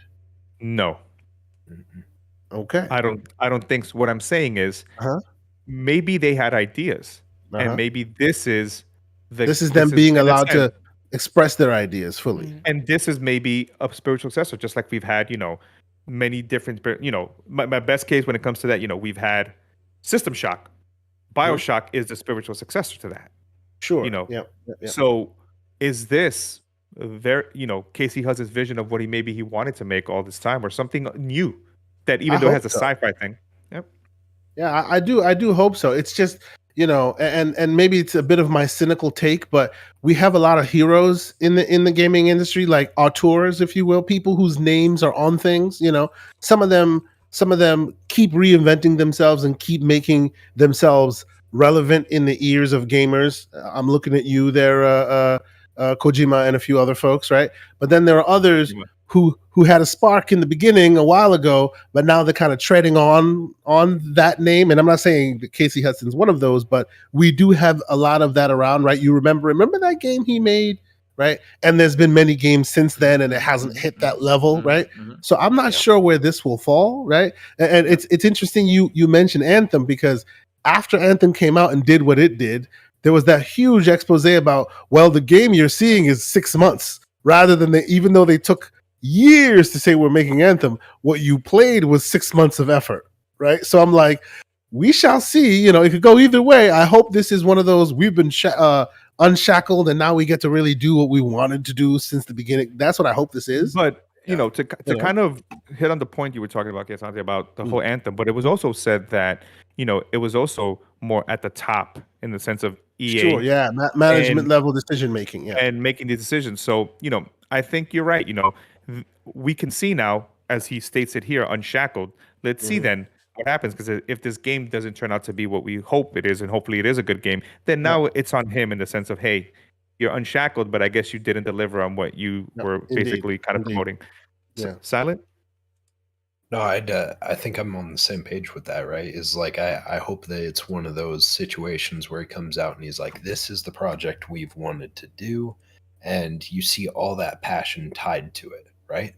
Is like, I feel like Anthem going into it, it looked like it was going to be a really good thing. But as we started seeing those round tables and some of that stuff, it felt like it was devoid of any emotion, any personality.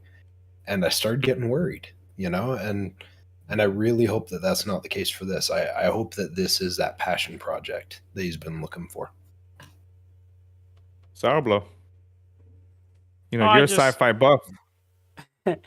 I just I just want to know, I just want to see the game actually comes out, or at least see a presentation of the game, because we've seen a lot of developers, or these high leads developers, they leave a company and they start their own studio. It's happening a lot now, but some of them, we still haven't seen their projects. It's better to kind of wait and see what they come out with, because we don't even know what the game is really gonna, like, how it's gonna play or anything like that. So I'll just wait. And I guess I think Hazade put a point too. I'm a huge Kojima fan. Kojima made me a lover of the being an Amazon worker in Death Stranding. So until they prove me wrong, then I'm like, okay, cool, maybe you lost that. But to me, in my eyes, Kojima has never let me down to this point. You know, This is so a Ken Levine type situation. Let's hope yes. it turns out. You know, I mean, Still Ken waiting Levine, on I him. can't wait. Yep, I'm still waiting. I mean, he does come from one of the best studios, you know, to ever be dismantled, which is Looking Glass Studios. indeed, So, indeed. hopefully. What about you? You know, crazy? No, we don't want an open world Leisure Suit Larry. So let's get Yes, that we out of the do. way. Yes, we No, we do. don't. I'd be And okay. it- That with would no, actually no, be Chuck hilarious. Norris game. Look, Oh look, my look. god! Chuck Look. Norris. Chuck Norris. Games that is- need I'll give games that. that never need to come back, right? You know, Leisure Suit Larry, no Chuck Mhm. Norris game, Shaq and then Fu. you know, no Shaq Fu, and then of Black course, already came out. He already came back. It wasn't no that more, good. no more Sonic games. That's it. That's all. Oh, no. Hey, man, I'll say this again. I do Okay. want to Chuck. I want a Chuck Norris game. If That's that game what I comes out, it should Mhm. go to the Ouya. Ouya should get Chuck Norris and Leisure Suit Larry No. Open World. There you No, go. no. Brian, he forgot Okay, to Asante add. gets to play He it. forgot If, to add if the that's other the game. case, then Code Veronica and Which- Final Fantasy goes that to Code no Ver- too. No. by the way, Silent Code Cypher. Veronica and Final Fantasy can be played on the Wii today through emulation, but that's neither here nor there. And Let us- that's why that the Ouya is great because it can play amazing games like Code Veronica. Get out of here, Silent There Cypher. you go. Get out of here. So you're asking me a question that if this guy is gonna, because I don't tell you something. I never played Mass Effect. I never Wow, played it. really? Wow. No, I played Mass Wow. Effect. You I really don't tried- have good taste in games. No, it's not that. I just tried it. It was just like, maybe I just wanted it. Wasn't that much into it because when it came out, there was just too many games. When did you try this out? When did you try and jump What? off? Was this a long time ago, or was it during the Yes. Legendary Collection? No, it was a long time ago. Long time. You need to go back and play the Legendary Collection. All Seriously, right, I'll play it one Seriously. day. I'll play Stream it. it. Pass. That'd be It's great. on Game Pass. It is. I know. Yeah. I'll play. Yeah, I'll it play it is. one It day. is Hey, on It hey, is right? great. I got too many games to play right now. I gotta actually visit got it right now. for. There was a discount it's the other day. Pretty cheap. But no worries, there's gonna be a whole bunch of discounts coming up. But yeah, either way, I'm just gonna wait a little longer to play it. But yeah, people love that game. Have not played it, and if he used to do did he do part 3 or no? Just did 1 and 2. What? The No, So, I think For he Mass did 1 and 2. He did 1 and 2 and then left before 3, in the middle of 3. before 3 because Yeah. everybody Left was in the mad. middle of 3. Everybody was mad at 3. So I Yeah. can imagine that if he does something good, it's probably will be a and predecessor. and the for me. funny thing there, Crazy Lou, Yeah. since the Legendary Collection came out and a bunch of new school cats have had the chance to play it, Yeah. all the new school folks like 3 the best. Go figure. No. No. It's true. You're kidding, right? You're Part kidding. 2 I is remember- the best. I Part two's the- remember the whole controversy of 3 when Mhm. everybody got to the end. When everybody was clowning on 3, yes. that yes.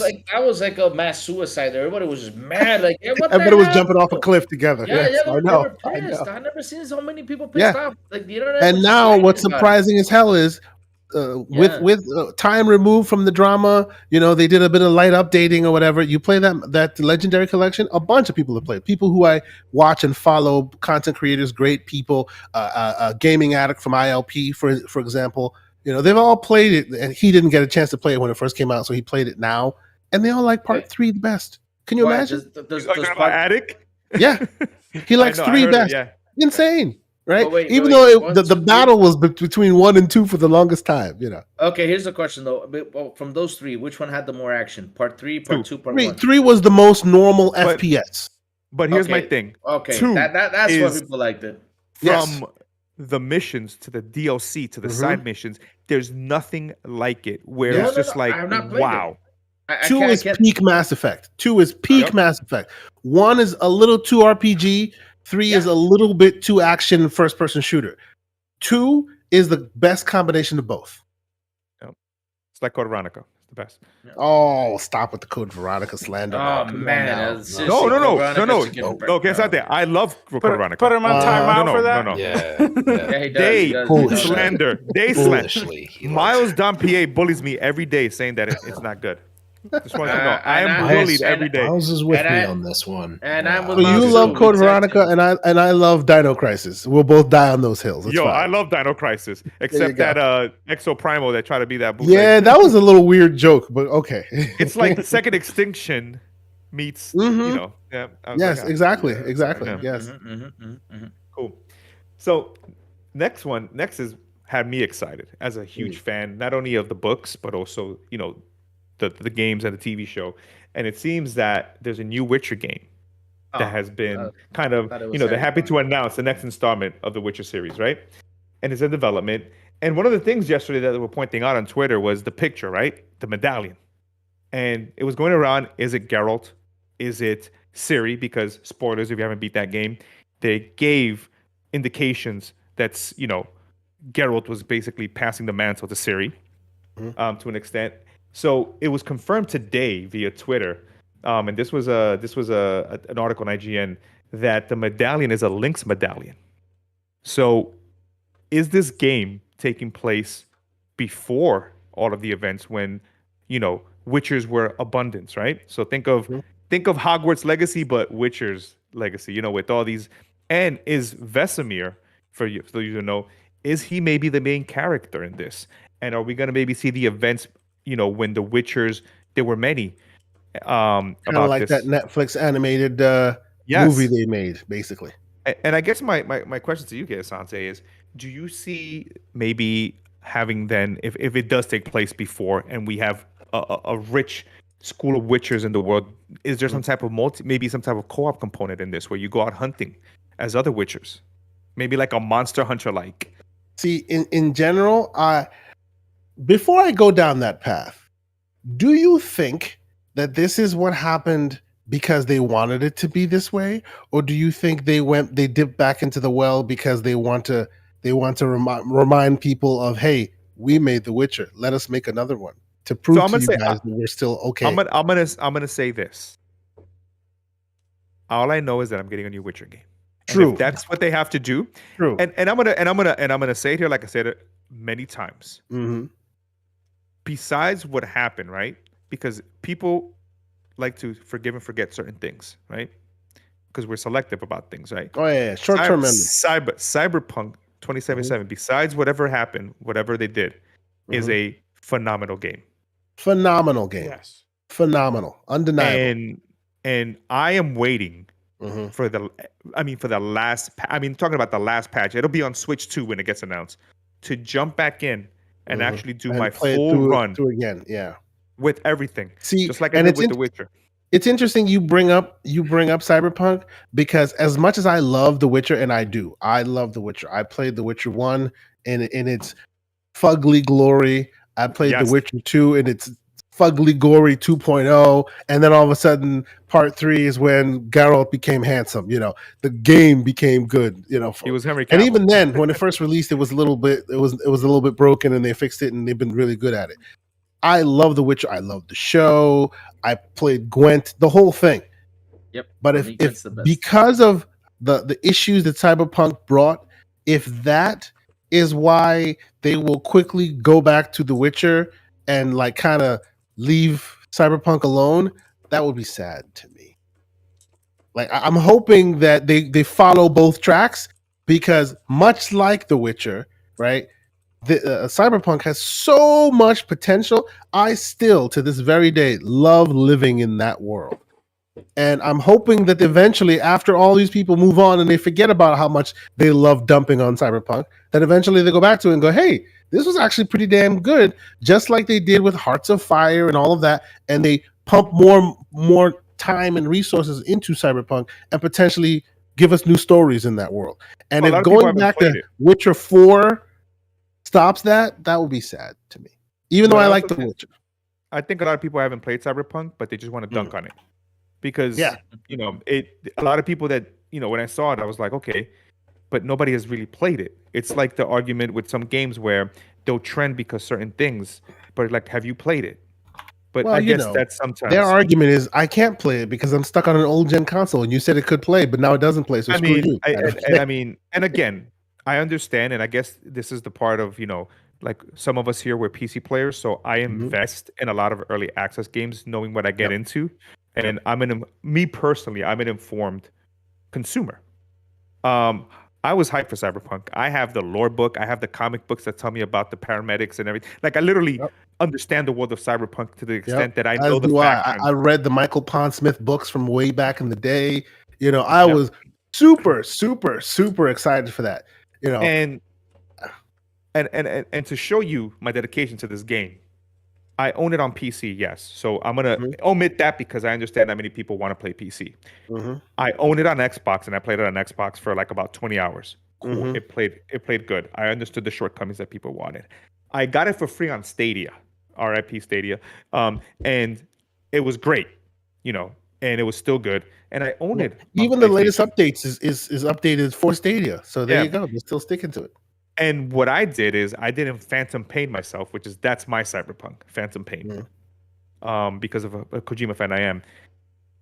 I knew what Cyberpunk was. It was a world that I was going to get into, play a storyline, and I understood the underlining messages of the narrative that they were trying to tell. What happened was it's called about overpromising and underdelivering, where they overpromised something, and when I got it, to many people that were expecting this and didn't put their expectations in check, were like, this is not what you know. People thought it was gonna be like they were gonna be living like in the world. Like they'd be like, oh hey, I live. I'm a robot. No, it Yeah. was a story that was supposed to be a narrative, giving me the illusion of Yeah. it being I open mean, world. just like I say to Everborn when he says that Sonic Frontier is going to be the next great thing, I'm like, they're penciling this for PS4 and Xbox One, right? Which means old school laptop hard drives and CPUs.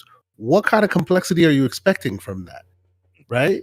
So Yep. that's what Cyberpunk fell into. Had they decided to X-nay the last gen and go straight for PC only and use that and use the current gen, now I'll call them current gen consoles as the baseline, then you might expect some complexity. Then you might expect, people living their lives and you be able to eavesdrop on them. But Okay. Jaguar Core CPUs, you're not expecting much. It is what it is. And now that you said this, and it leads me to my next question to you. My last question is: do you think that they are switching to the Unreal 5 because of scalability and how the UE5 scales across multiple? Because maybe this game might be a situation where it hits that end of the gen, even though it might be long, and it's more scalable than their internal Red engine. See, I completely agree with you. I think they kind of got tired of every single game releasing busted. They have not released a single game perfect yet, except for what do you call it? The card game. They released a card game. Gwent. Yeah. They released Gwent by itself, and it wasn't broken day one. Only game they haven't done that. Witcher 1 was broken day one. Witcher 2, Witcher 3, broken day one. Now, obviously, Cyberpunk was broken beyond compare on the last gen consoles, and that was before other things. But they've never actually released a game that's been exactly what's been billed as from jump. Yeah, a little an error here or a bug there, but it's by and large good to go. It's always, hey, here it is, and trust us, give us some time. We'll eventually get it to where we promised it, which I think is becoming a bit tiring. And obviously, their name is now not what it used to be. So it's in their best interest to wow people now, rather than spend that political capital that is, hey, we're CDPR, trust us. That kind of went away. I'm like you. I bought it on GOG because I know they own GOG, and they've done so right with Witcher 3. I own it on GOG. I own it on Xbox. Right. And then when PlayStation kicked it out of the store because they didn't want everybody to recognize that they have a terrible, terrible return policy, I will stand on my square on that one too. They have a terrible return policy. It took Cyberpunk for them to recognize it, but instead they kicked it out of the store. But that meant that you go to Best Buy and it was $20 on the shelf. Actually, it was even cheaper than that. I think it was like $10 or something. So I bought it on PlayStation as well. So I have it everywhere. I've quintuple dipped, But I mean, if it wasn't a Switch, but it can't run, I would get on Switch. Yeah, true. Very true. I don't even think the porting studio that did The Witcher can make miracles. Oh, yeah, that is true. It would just be a big smear on the screen that runs at like 2 frames per second, But no, I agree with you. The one thing I will say that worries me a little bit is that if they finally go, okay, we're not going to hitch our wagons to the Red engine anymore, does that mean all Red engine games get left in the dust, i.e. Cyberpunk 2077? Right? Because if they're working on that same engine moving forward, benefits of that engine would then be passed on to other games in that use that engine. If you cut bait and go Unreal 5, that means you're feature complete or you're done. Unless you're going to split your teams into two and keep working on Cyberpunk while you're building. That's a good You see what I'm question. saying? That's a good I question. feel like this is turning into an Anthem situation. Because they're gonna do another upgrade for Witcher right now for Yes, they Witcher are. 3. They're gonna do an upgrade pretty soon. It's Yep. gonna come out. So let's see which end. I hope Yeah, they I do it hope on so. Real 5. I hope so. Yeah. I'm Take- hoping take- and praying that when this is all said and done, The Yeah. Witcher 3 is a similar story to Cyberpunk. They kept working on it, and now it's perfect. My thing is to Salblo, do you think this is a Frostbite engine situation where it gives you great visuals, but it's a hard engine to kind of scale, and that's where I want to go with this. Yep. Yeah, Salblo. yeah, that's my thing was gonna be like, they're switching to a different engine, even though let's say they do have some similarity, but at the same time they still have to learn a lot of things. So my thing is also, how long will it be till we see the next Witcher? Like they have I'd say taken 2027. I say 2030. 20s. And Could be. I mean, how about when I'm 50 years old? That's Yeah. only that's Star Citizen. No, that's when our actual these things we put together, these time capsules, get given to the new Earth and the new people, and So we have that's- Aloy. Just so you That's guys when- understand, when did Cyberpunk get released? 2020. This year. No, 2020, right? I know. I'm just 2020, messing. Yeah, 2020. Right. It was announced May 2012. so that's 8 years. Yeah, Yeah. 2012. Yeah. Yeah. So if that's any indication, But Oh, but the grades. will Unreal 5 Wait, allowed to wait. cut that development in me half? s- Because remember, they did say they're not when they got done with The Witcher 3. Mhm. They said they're not done with the world. They never Yep. promised you a continuation of Geralt's story. Mm. So I'm pretty sure at some point they may have concept at least. At Mhm. least. So who knows? Crazy. Yeah. But I was gonna say is that I asked Boxenberger the same question today. I asked him, "Hey, Boxenberger, do you think it's gonna take a while?" But he said that over there in CD Projekt Break, they already have various development teams working. So I think they announced the game. Probably we're gonna see a trailer probably this year or next year. We're gonna see a trailer of the game, and probably we're gonna get the game by 2026 or 2027. Probably, pretty much. I think so, because I mean, Man. You're not seeing a trailer next Dude. year.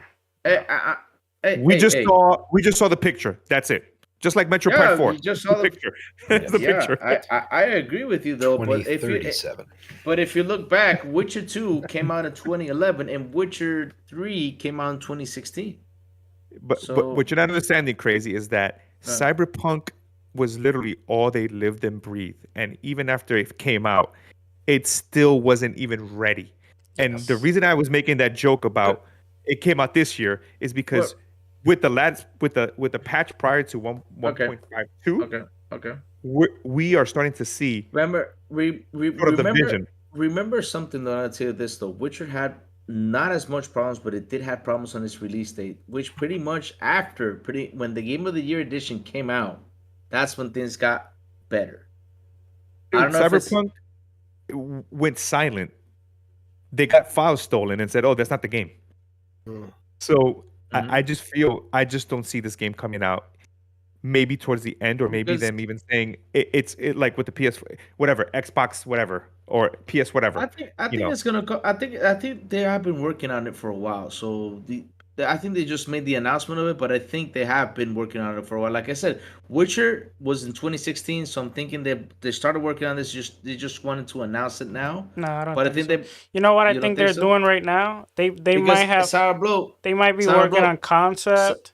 But And- Sarah Blow, listen, Wait, real quick. wait, Listen, look at listen. crazy. Let Okay, sour blow. okay. Let sour blow. Yeah, but I was gonna say something real quick though. But wait, Go ahead. listen to me real quick. All right.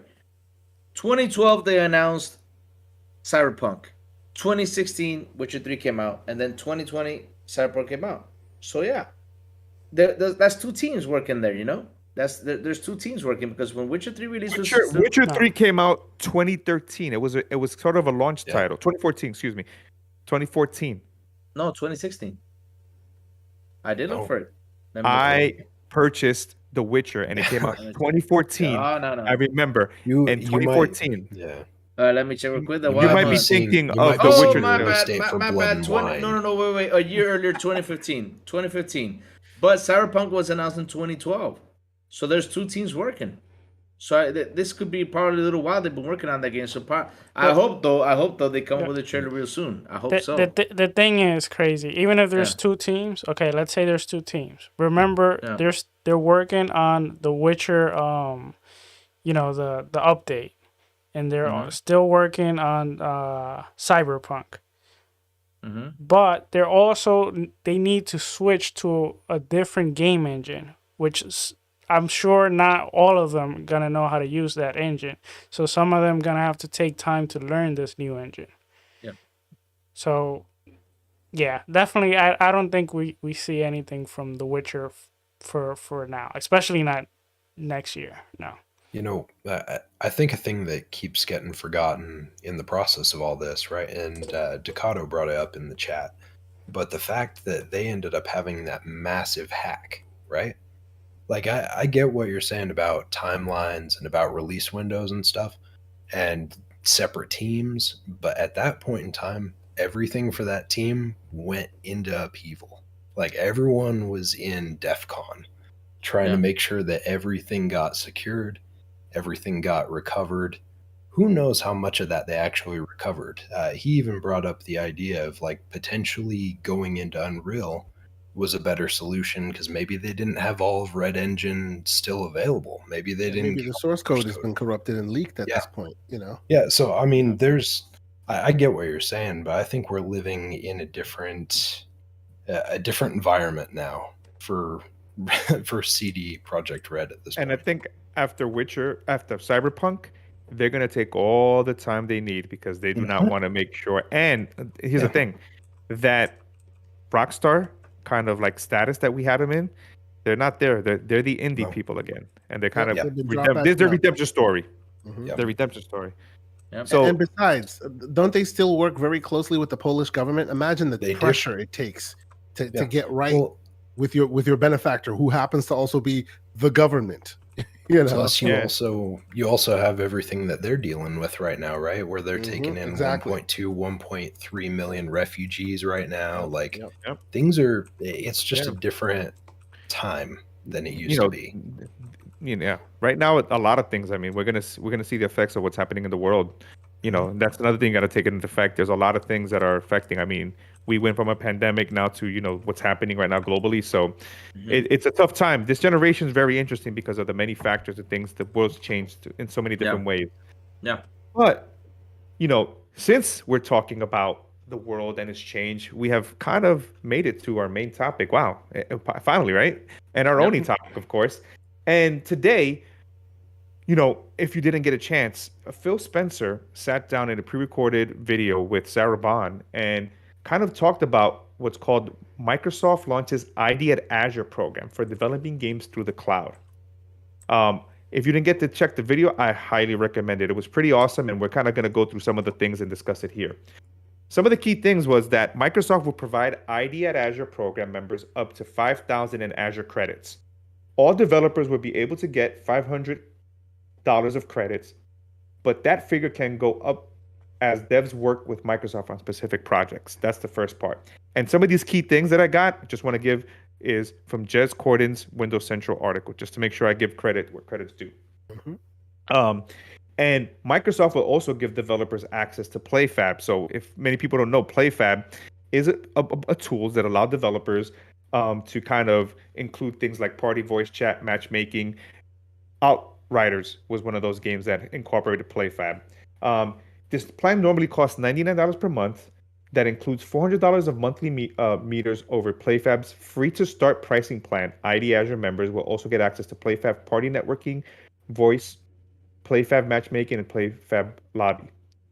Microsoft expects PlayFab services to be free for 95% of multiplayer games and most ID at Azure members. Here's the key thing. So I was in a call in a Ask Me Anything, MAA, sorry. Sometimes I get stuck with that. And one of the questions that I had was, with the pandemic, right?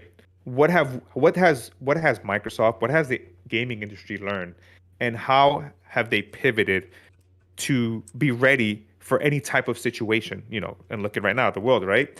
And I think this is kind of what, the answer that I wanted at the time. And this is called Azure Game Development Virtual Machines. What this is basically is think of a machine, right? In the cloud, a supercomputer that you can purchase, right? The specs that you need, that allows you to literally jump in and develop your game natively in the cloud. What that allows you to do is that it makes your game scalable. In addition to that, one of the benefits of cloud for many people that may not know about cloud is that it also allows you to pay for what you need or when you need more, which is great about it. So you're not just buying a machine and saying, like a computer, and saying, I $4,000 and I didn't need a $4,000 to make something. The nice thing about the cloud is you can scale depending on the needs of your team. Mm-hmm. But the cool thing about this is that this Azure Game Development Virtual Machine includes tools such as, Visual Studio Community Edition, Unreal Engine, Quixel Bridge, Preforce, P4V Client, Persec, Incredible Build, Blender, I think it's Teradici, I think it's DirectX, GKD, PlayFab, SDKs, more. So this, I think, is a huge thing. Well, because these are Unity tools be that... added? I'm sorry? Do you think Unity will be added too?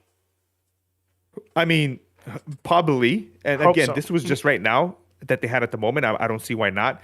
But what I think is about this, before I go to you guys, is that I think this is huge. This is, to me, and this is where I want to preface this. This is, to me, a vision beyond just Xbox in the sense of the box. Yes. And this is kind of what we're going to see when it comes to developing what's called the cloud-first environment, right? Where games are scalable no matter where they are. And one of the key things that I got out of this was it didn't matter if you're on the Sony platform or you're on the Switch platform or whatever platform you want to put your games. I think this is kind of a way of pulling down the infrastructure to eventually have these tools open to to create these games where we kind of talk about, well, can we see a PlayStation game one day on Xbox or Switch? Sure. If you use universal tools that allow you to create these things, you can easily scale them. And most importantly, when I look at this is that this is another side of the business of providing tools similar like we saw with Epic, right? They made Fortnite and said, you know what, let's get into the PC business market where we have a launcher and try to sell games and compete, right? I look at this as a play of, hey, this is tools that entice people that maybe want to make games on the Xbox platform, but most importantly, tools for other developers to easily use that. So pass it over to you, K.Asante. What do you thought about this? What are your thoughts about this announcement, everything, these, Azure Game Development Virtual Machines?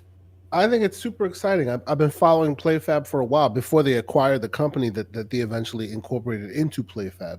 This is all, I mean, for those who don't understand, this is basically on live, but for Microsoft, and it's development focused. A little cloud instance of a virtual machine, and you go in there and everything is pre-installed, and all you do is you can do it from any machine as long as you have some kind of internet connected device, most likely a browser. This opens the door to making Xbox games from within Xbox. You just happen to plug in a browser, you plug it in keyboard mouse style, right?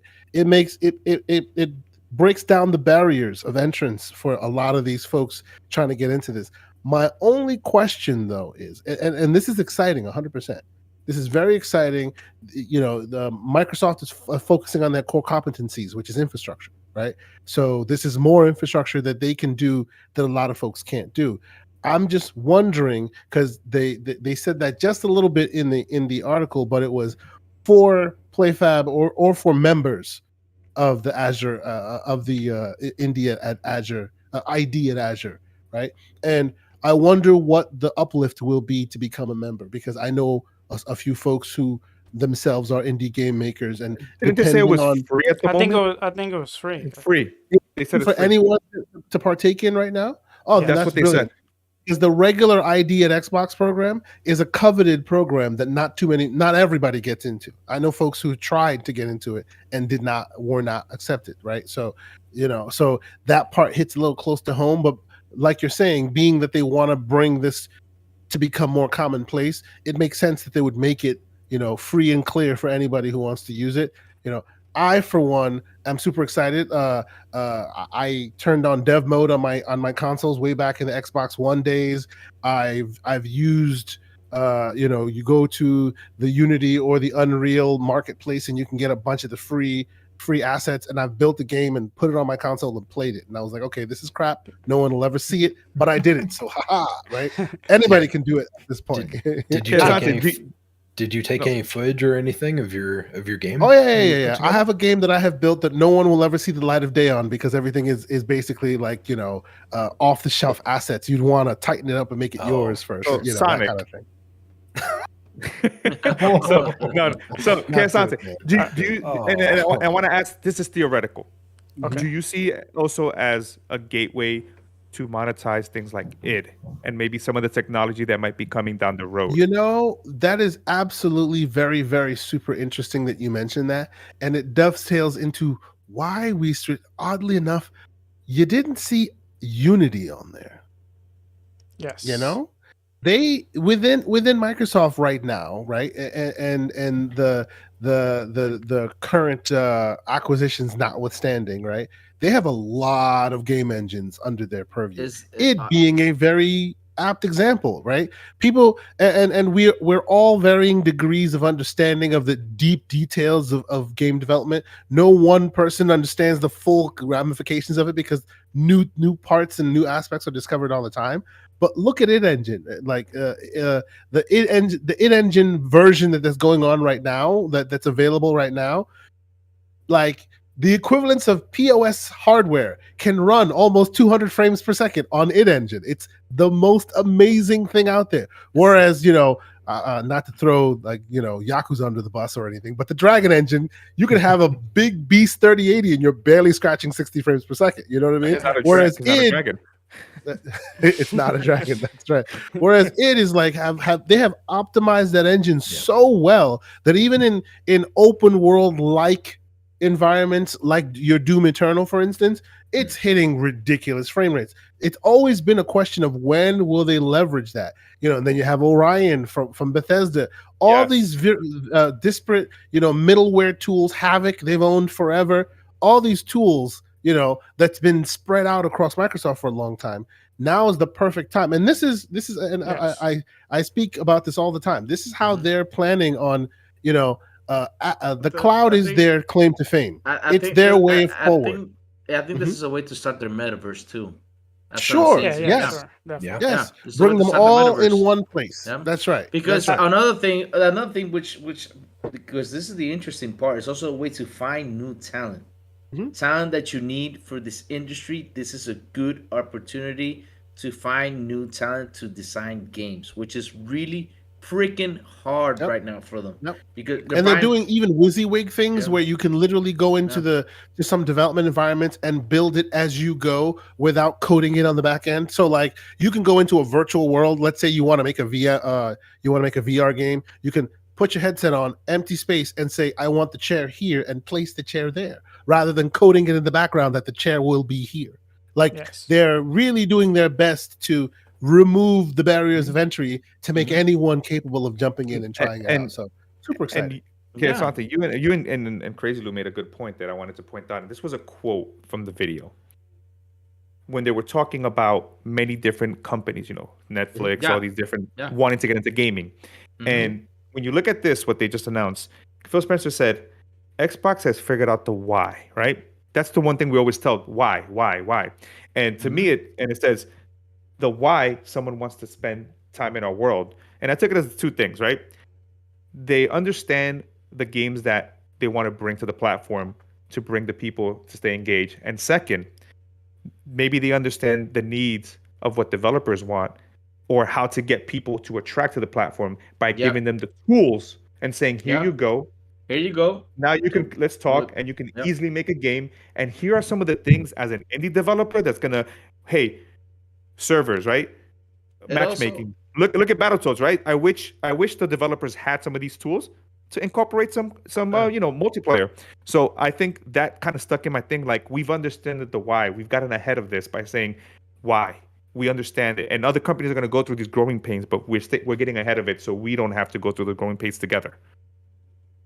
Yes, completely agree. Yeah, it'll be interesting to see what Microsoft does from a marketing perspective to get folks to jump into it, because they're Not o- really itching to get people to jump into it. it's also going to bring up new jobs, new job perspectives for other people. Like, for example, tutorial videos on how to design a game. It's going to open a whole lot of fields, and that's something that they said. It's going to open a lot of business models in this thing. It's something they mentioned in there, which I was like, And the way you guys are talking right now, I'm finally figuring out the puzzles, and I was like, wow, this is incredible what these guys are doing. And I remember all the when was it, like a month ago when Nadella posted up this big, that was like a big article talking about what's gonna happen, metaverse and the app and all this stuff. And right now I'm starting to get where this is going. This is gonna be really interesting. That people out of nowhere are just gonna go, okay, hey, let me go sit here, let me design this game for free, let me start doing it. And all of a sudden you do something really good, and Xbox sees it. You're like, hey man, why don't you come over here? It's like what Todd Howard used to do with what's this game? What was this game? Skyrim. That's what he did. He let people design in Skyrim, and when he found a good people that actually did an awesome job, it's like, hey man, come over here, let me hire you. And that's how he made his team bigger. So yeah, I mean, when you start connecting all these ideas that these guys are having, it's pretty awesome. It's going to create a lot of job opportunities. See, and with your thoughts on job opportunities, I want to add one small piece of the puzzle. Everyone knows that Microsoft is big on cloud, right? The only company bigger on cloud is Azure, Amazon, AWS, right? AWS. The difference, what's another strategic place that Microsoft is succeeding here is AWS is tailoring their experiences to companies, right? But barely. Hey, think of the cloud like infinite space. You want it's like an infinite space to put your stuff. You're having a party. Here's a hallway. Here, have at it, right? Microsoft is going, oh, you're having a gamer party. Well, here's the LAN party setup. Here's this. Here's that. Pre-built for you, right? Whereas if you go AWS's route, they go, well, here's the empty hall. Fill it as you see fit. I'll go to the other one. See what I'm saying? Time is and money. that's how they're that's how they're threading all the needles. On the gaming side, it's perfect. But to make the money men happy, look, this entices more game development to come to our side, because it's not just empty space. It is space that is specifically doled out for gaming. We know what tools you need. Guess what? They're pre-installed. Yep. You know what I mean? They're very, very strategic in that, because then it is in your best interest to want to build with Microsoft tools. Oh, and guess what? PlayFab is very close to the industry uses the industry standard tools of DirectX, right? And DirectX Ultimate, guess what? If you're trying to build a game right now, oh, you're building your PC game, you're having a good time. Guess what? At the beginning of the project, you can hit optimize for Xbox right there. It is the number one way of making sure that all people build Xbox games, whether you kind of want to or not. It's just turnkey almost. It's very interesting with Square. Give me Final Fantasy remake now. And this is and now I understand, after reading all these articles and things that have been going on lately. Now I understand why Sony did approach these guys in 2019 and sat down and said, "Hey, let me sign up here." Now I totally understand why they did it. Well, think about it, right? Yeah. Whenever Xbox wants tip of the spear game development, they poach PlayStation people.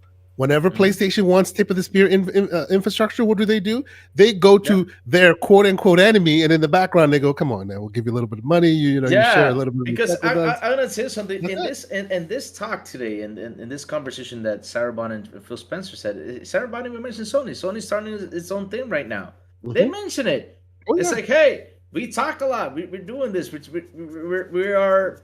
You guys have a war out there, but behind the scenes, we sit there and we talk. Yeah, synergistic. They talk. They communicate. They communicate. Yeah. It's a very the world in the next 4 or 5 years of development will be super interesting.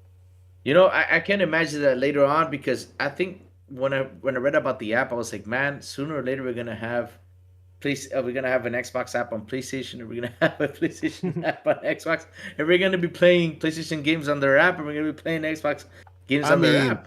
Worst case scenario, maybe the rest of the competitors come and finally take their heads out of their whats and put browsers on their system, and then you don't have nothing to worry about, right? Exactly. Sour Blow. What are your thoughts on this? Okay, well, I took a quick note so I don't forget. I got 3 points that I want to go through. So the first one is we have been seeing, for example, the Xbox Series X, we have been seeing many third party games which haven't been hitting the performance that people have been wanting it to hit. And what if this is a way to tell the developers, like, here's no excuse. We got the tools for you, and it's all going to be scalable. So once you make your game, you don't have to put the extra time, which it seems that's what most developers don't want to. Like, they don't want to put the extra time to polish these games for the Xbox platform. So if they build this, the system, this ecosystem where it makes it easy and it saves them time, why not Yep. use it? Well, so I want to say they don't want to. Is that maybe, like you were saying, if they It's- had tools that allow them to do it a little bit easier, so they can cut Yes. time Yep. since they're busy working across multiple consoles, Multiple. to Yeah. take advantage of the Series S. You know what's pretty cool about what you guys are talking about also? Like, hey man, I'm on the street and let's say I'm out on the street and I need something to be approved for design. I'm designing the game with another partner, right? And say, hey man, take a look at this real quick. Grab the cell phone, get on there. Okay, approved. Let's go. Keep doing it. That's pretty cool that how these guys are gonna make this developing The thing cloud, in yes. the cloud. Yes, that's gonna be pretty amazing. Yeah. The other thing going with, the whole thing where, it's gonna be cost efficient, because Yeah. you're just designing one game. You don't have to, change things for a different platform. So this is gonna be huge for indie developers. And I also think this could be, this could be the ideal solution even for companies like Sony, because Sony wants to jump into PC. Sony wants to jump into cell phone. So what if they say, why don't we use this tool, and it saves us time and we can start porting all our games to these other platforms. I mean, that can also be a solution. And then the last thing that I have is also the metaverse. Like, they pitched it in the in the interview where, they said they already have metaverse built with the games.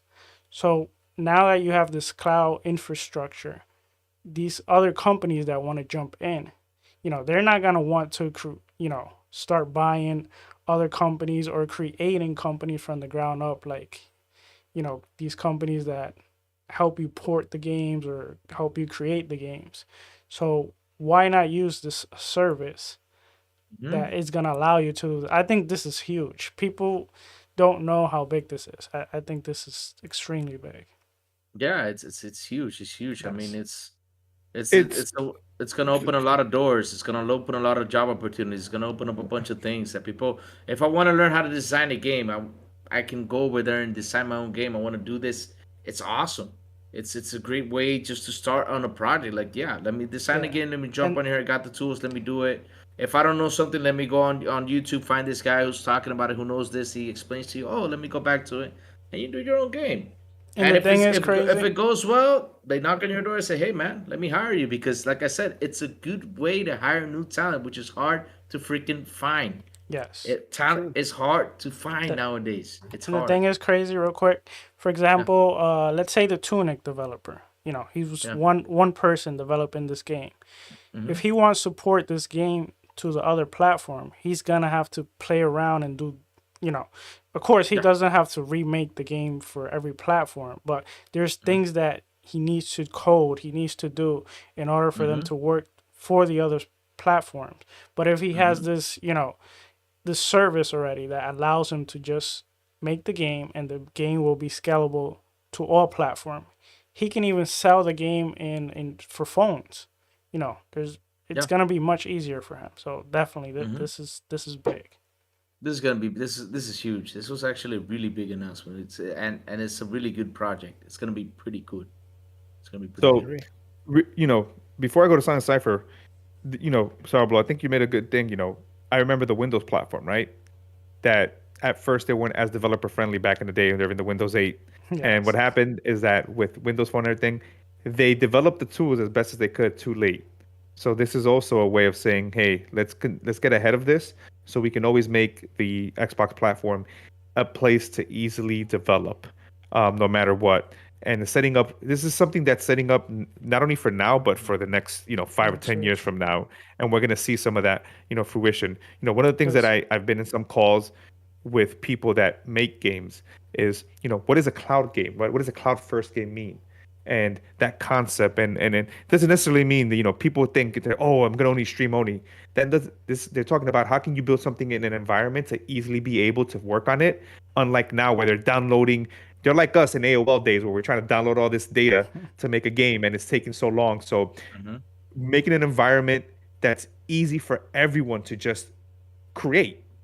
And that was a key thing. Yes. Not worry about, oh my God, my internet speed. Oh, it's going to take me 7 days to tell you that this door here is the wrong color. Versus, hey, 2 seconds, you're good. Cypher, what are your thoughts on this, man? I mean, you guys kind of covered it pretty good already, but I mean, yeah, it's very much that game of like advanced chess, right? Like they're 10 to 15 steps ahead, it feels like at this point with their approach. And it's nice to see because, it's we saw the fumble with Xbox One era. Things were kind of rough and they definitely got dragged through the mud. And you look at just all the things that they're doing right now, and they're firing on all cylinders, and they're being just a lot more strategic. They're better at their approach in almost every facet of the business right now. I think it's great. It's like if you can make it easier for a dev to make a game and get it on your system, I think we start seeing stuff like even Square Enix's delays. Like if Sony doesn't have a deal with them, and it's something where it could come to the Xbox, we'll probably see it sooner. Cypher, what? Do you think these tools are part of what maybe helps them with that whole deal they made with Microsoft on that end? And this is how maybe Sony starts building their infrastructure that they wanted to kind of get help on. Yeah. I mean, again, I'll do you one better real quick. Yeah. If you guys have seen Forspoken, yes, Forspoken is one of the first games using a lot of the DirectX Ultimate features. The direct ML, the storage ML speeds that come from console. Yeah. In addition to that, like, and this is my tinfoil hat thing, real quick. If you've noticed, there's a 2-year, presumably 2-year exclusive on PlayStation. But the day that game releases, you will be able to get Xbox achievements while playing it on PC. What does that tell you? They built the game using Xbox's APIs in their systems. I bet you that's why that is. That's why to this day on the Xbox store, you can like see it there right now. There's a part, there's no way they would have just, 2 years from now it'll come out. Let's just create this here for now. Okay, enable achievements day one. Here's the thing that I also want to bring up now you brought this. I purchased Life is Strange True Colors, and I did not know that it was built on UWP, so it was an Xbox Anywhere title by Square. Until I recently said, why is it showing up on my Windows PC? And I went and looked it up, and I was like, oh, wow. Yeah, I call that WWF. In the front end, they're doing pile drivers left and right. In the back room, they're like, so we're gonna use your tools. Is that okay? Yes, is that okay? Yeah. I was gonna say something because another thing though, which I find interesting. Now I know another thing I just figured out. Just sitting here talking, when you guys are talking, just my crazy head just going around spinning, getting ideas and things.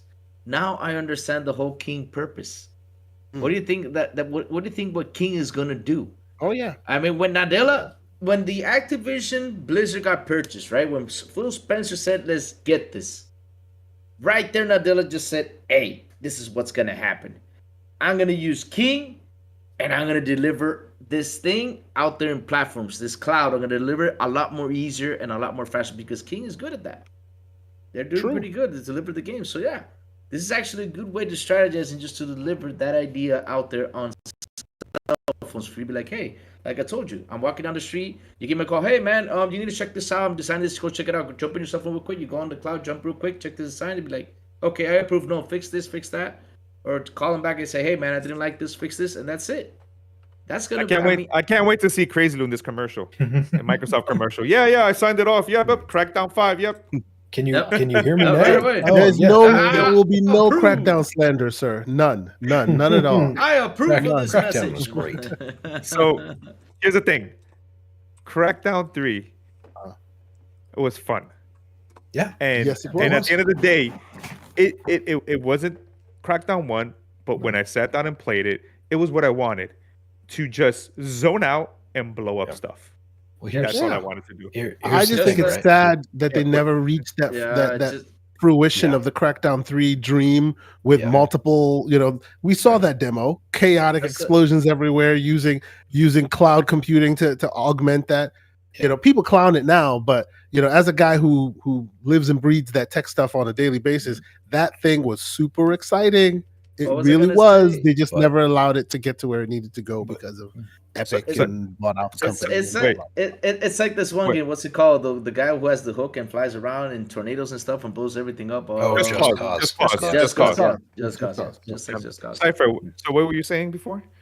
Oh, well, on Crackdown real quick though, I did want to say though, is like when you played Crackdown, right? Like it didn't get all those things, all those super high concepts and stuff. But when you played it felt like Crackdown, right? Yeah, crack me up. I have not played Crackdown. The problem with Crackdown 3, I think, is probably more of a messaging thing than it was a game Yeah. thing. They No, made it- it too AAA, everything you need to play, Yeah. and then it just ended up being more Crackdown, which is what I kind of wanted. But to here's the do thing too. Epic purchased the cloud company that Yeah, was making right. the technology. Yeah. Yeah. and basically derailed their progress, but no one's allowed to remind Yeah. them of that. Oh, it's It- just a bad It's like game. saying No. this, right? Scalebound being made and Sony purchases Platinum Games. Right. Right. Yep. Yeah, it was a series of Or like, Joanna hey, it was Dark just- being made and Sony purchases Square, but that's a whole Yeah. other thing. To do Yeah. conversation. Yeah. Oh, Time don't will say tell, that. Time will tell. Oh, man. Uh, Or like Sonic Frontier gets canceled, but Microsoft buys Sega and says, "Okay, bye, done." Or WB, which that's Save the your one. Sonic slander for Wait, wait. Everborn, not Wait, me. Sonic had something.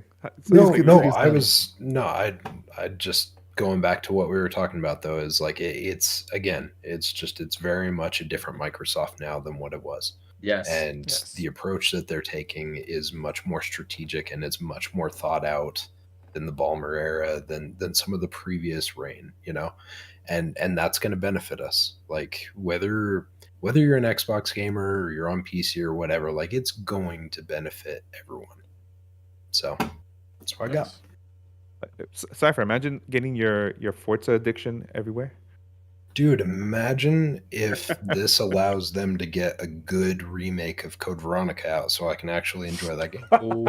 So I'm gonna say this because we're gonna move on to the thing we want to show quick. I cannot wait for you and Miles Don PA to be at Capcom headquarters, striking for this game not to be You- made when they announce it. You I'm gonna can't tell you wait- right now. you So can't here's my wait thing. 'cause it's not Just gonna- just like Everborn has something when Sega gets purchased, right? Hmm? I am literally gonna make a video with my cigar, my copy that I own from all Code Veronicas, and I'm just gonna what am I gonna do? I'm just gonna flex a bunch of Xbox Series X's like this, just going up and down, man. Yep. And when You they know what make it, I'm gonna buy you a copy. Then I'm gonna, You know I'm what gonna I'm talk to the gonna do? missus and be like, "You need to make him play this. If not, he sleeps on the couch." You know what I'm gonna do? You know that meme? You know And, that and meme then, of the and then I'm gonna gift all your families for your birthday when they say happy birthday to you, Code Veronica T-shirts, and then in the back, my face laughing. So when you see the back, Oh. He's been planning this out for a while, man. Yeah. Very elaborate. Yeah. I'm gonna send this to Windows Central and be like, 2 Miles, and then you and Miles will be on there, and I'm just be like, you know what? I want to be enjoying this. Man. Oh man. So Oh, Sour Blow, before we close out, I definitely want to show these great things about Game Pass and some key things that they said real quick. So if you can just, right now we're going to come off the screen, but we're going to definitely see some of the stuff, some of these numbers that as they put. So let me know when you have it on so I can definitely Okay. kind of go through this. I got this and first get- one on. Cool. So the first one says, reach record audience when launching a Game Pass. 100 plus third-party day and date launches in 2020 and 2021. 3 times the audience lift versus Steam in the first 30 days. Wow. That's impressive, and this is basically explaining about the amount of titles that have come from third parties, day and date, from 2020. I'm sorry, from 2020 to 2021, and then the amount of people that are playing it compared, I guess, to Steam here. Cypher, what do you think about these numbers? I think it's very much proving the point, right? Is like the amount of those day or the day and date launches and stuff like that. Like it's proving successful for them, and it's proven the case for that side of things, right? For Game Pass, like it's as you see numbers like this and you see how they're doing, it's even what Sea of Thieves continues to just completely destroy it on a regular basis, and it's again, it's proven the point. Like it's very much saying what they've been trying to advertise and what they've been trying to push for the last few years is this is a worthwhile service to be into. And especially once they got those day and date games, it's just continuing to skyrocket. Yep. What about you, Sourbloww? No, I mean numbers speak for themselves, right? Numbers talk. Mm-hmm. So people like Cool. numbers, so there you got. Yeah, it's it's crazy because a lot of people, I'm one of those people that I buy stuff on Steam. So it's crazy that even with Steam being popular, we're seeing these amount of engagement. So it's pretty. K.Asante, what do you think about this small little chart showing these numbers? Yeah, no, I think the panel has said it best. Numbers speak for themselves. I for one, I'm me like you. I like to double dip. I usually double dip in Xbox because of infrastructure. I know that when the Xbox 720 eventually comes out, my old games will still be playable, right? So I tend to head. By K.Asante. That's right. So I've always double dipped in that avenue. But folks with the narrative out there that maybe this service is not profitable or it's not useful or it's not beneficial for gamers, clearly this is aimed squarely at, hey, get a new talking point because your old one's not working anymore. And you can just see it right here. And speaking of talking points, Sourbloww has the next slide on there where the title is Game Pass has contributed to growth of independent developers and publishers. And what's interesting about here, it says ID at Xbox partners total revenue. Revenue for P2P games, pay to play titles on Xbox between 2021 versus 2016. Independent developers have seen triple-digit growth for their pay-to-play titles when comparing to prior of the launch of Game Pass. And what that means is pay-to-play, meaning titles that you would buy outright, which is cruel because, some of the flame wars out there says that people that play on the platform don't really purchase because of Game Pass. But this is saying otherwise, that people have seen more growth coming into the service because guess what? That 20% you're saving after that.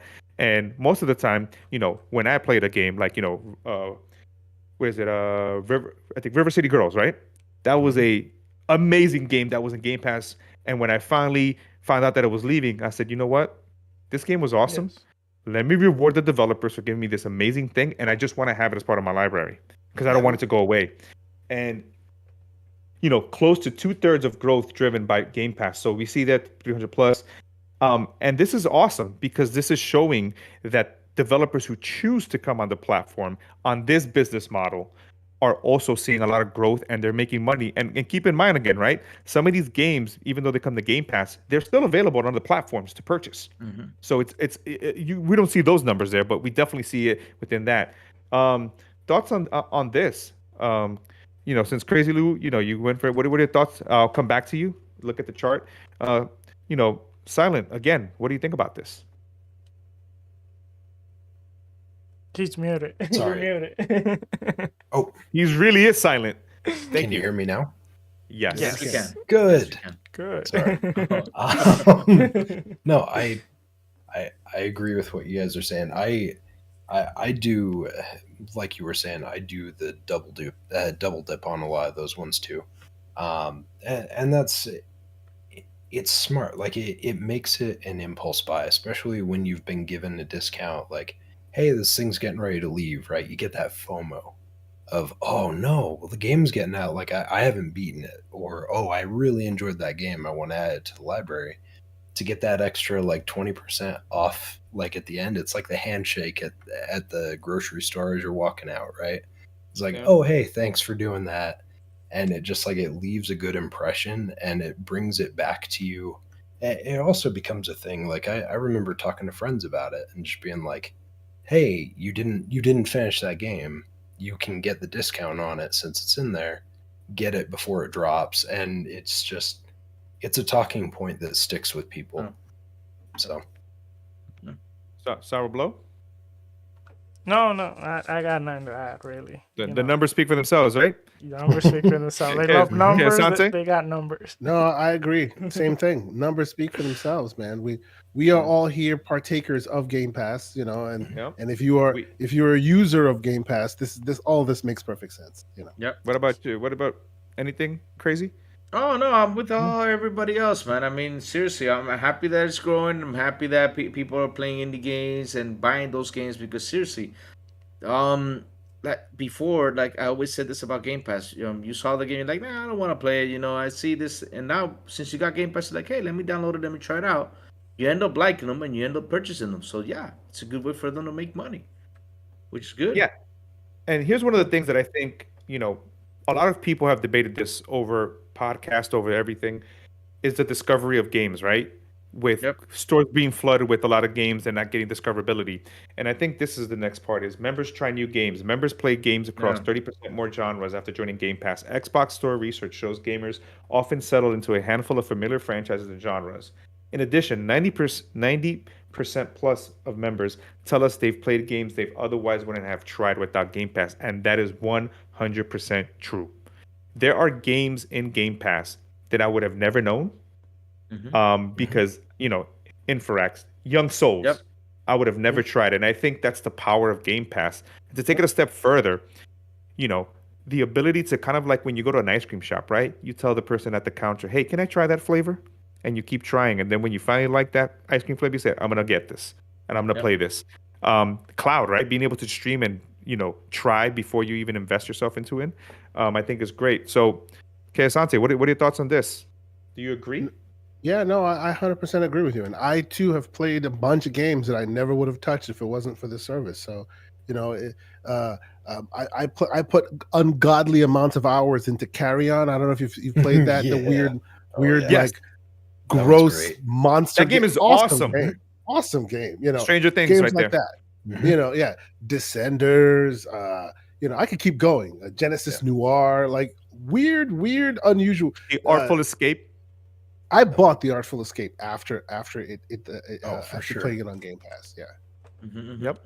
You know, so I completely agree. Artful Escape is a good game. You know, Narita Boy, like I could pronounce it for days. You know. All right. What about you? What about you, Sarah Blow? Numbers talk, man. All right. So put it this way. I'm gonna move on to the next thing if nobody else wants to say anything. Going once, going twice. Numbers talk. All right. Let's move to the next one real quick, so we can wrap this up. So the next one, give me a second. Sorry, I kind of, but it's on. Yeah. It's you want me to read it? I'll read it. It's member explores more games. Yep. Key thing right here: members explore 40% more titles after joining Game Pass. And I think that's true. People do play more titles. We've said it before. You play more, right? You're waiting for that game. I mean, right now I'm waiting for MLB The Show. I'm waiting for I'm waiting for all these games that are there to pre-install. So I do agree with this. Anybody else? You know, before we go to the next slide, anybody want to chime in? I downloaded Grid Legends, playing it for 10 hours. Why not? You know. Yep. Then the other thing right here is that, you know, Game Pass members are willing to invest in their experiences, which we just talked about. You know, members spend 50% more than lookalike users. Spend is higher across all types of and I think it's great because guess what? Sometimes in the past, we have to eat crow on a $100 game, $80, $70, if, you know, depending on if the game has a season pass and everything. And then we're like, oh man, this is not what I wanted. So I'm glad to see that with Game Pass, it allows you to try. first party games are always there, so you can invest in the DLC and not have to worry about the upfront cost of the main game. So I think, again, a great thing. Anybody else want to chime in with something extra? You're good. To that, I will say, excuse me. I much like the others, same exact thing. I jump in on games and I would buy DLC that I never would have. I used to be a member of, what do you call it? AMC Stubbs A list for movies, right? Yeah. You'll find me buying popcorn way more because I don't pay for the ticket. Yep. You know what I'm saying? Yeah. Same thing here. You'll find me buying DLC and other things easier because I'm not shelling out that $60 per game. So Yep. it makes perfect sense. Yep. That's how it is. And then the final slide is Game Pass accelerates transactions. 67% of revenue will be driven by Game Pass members after entry in their library.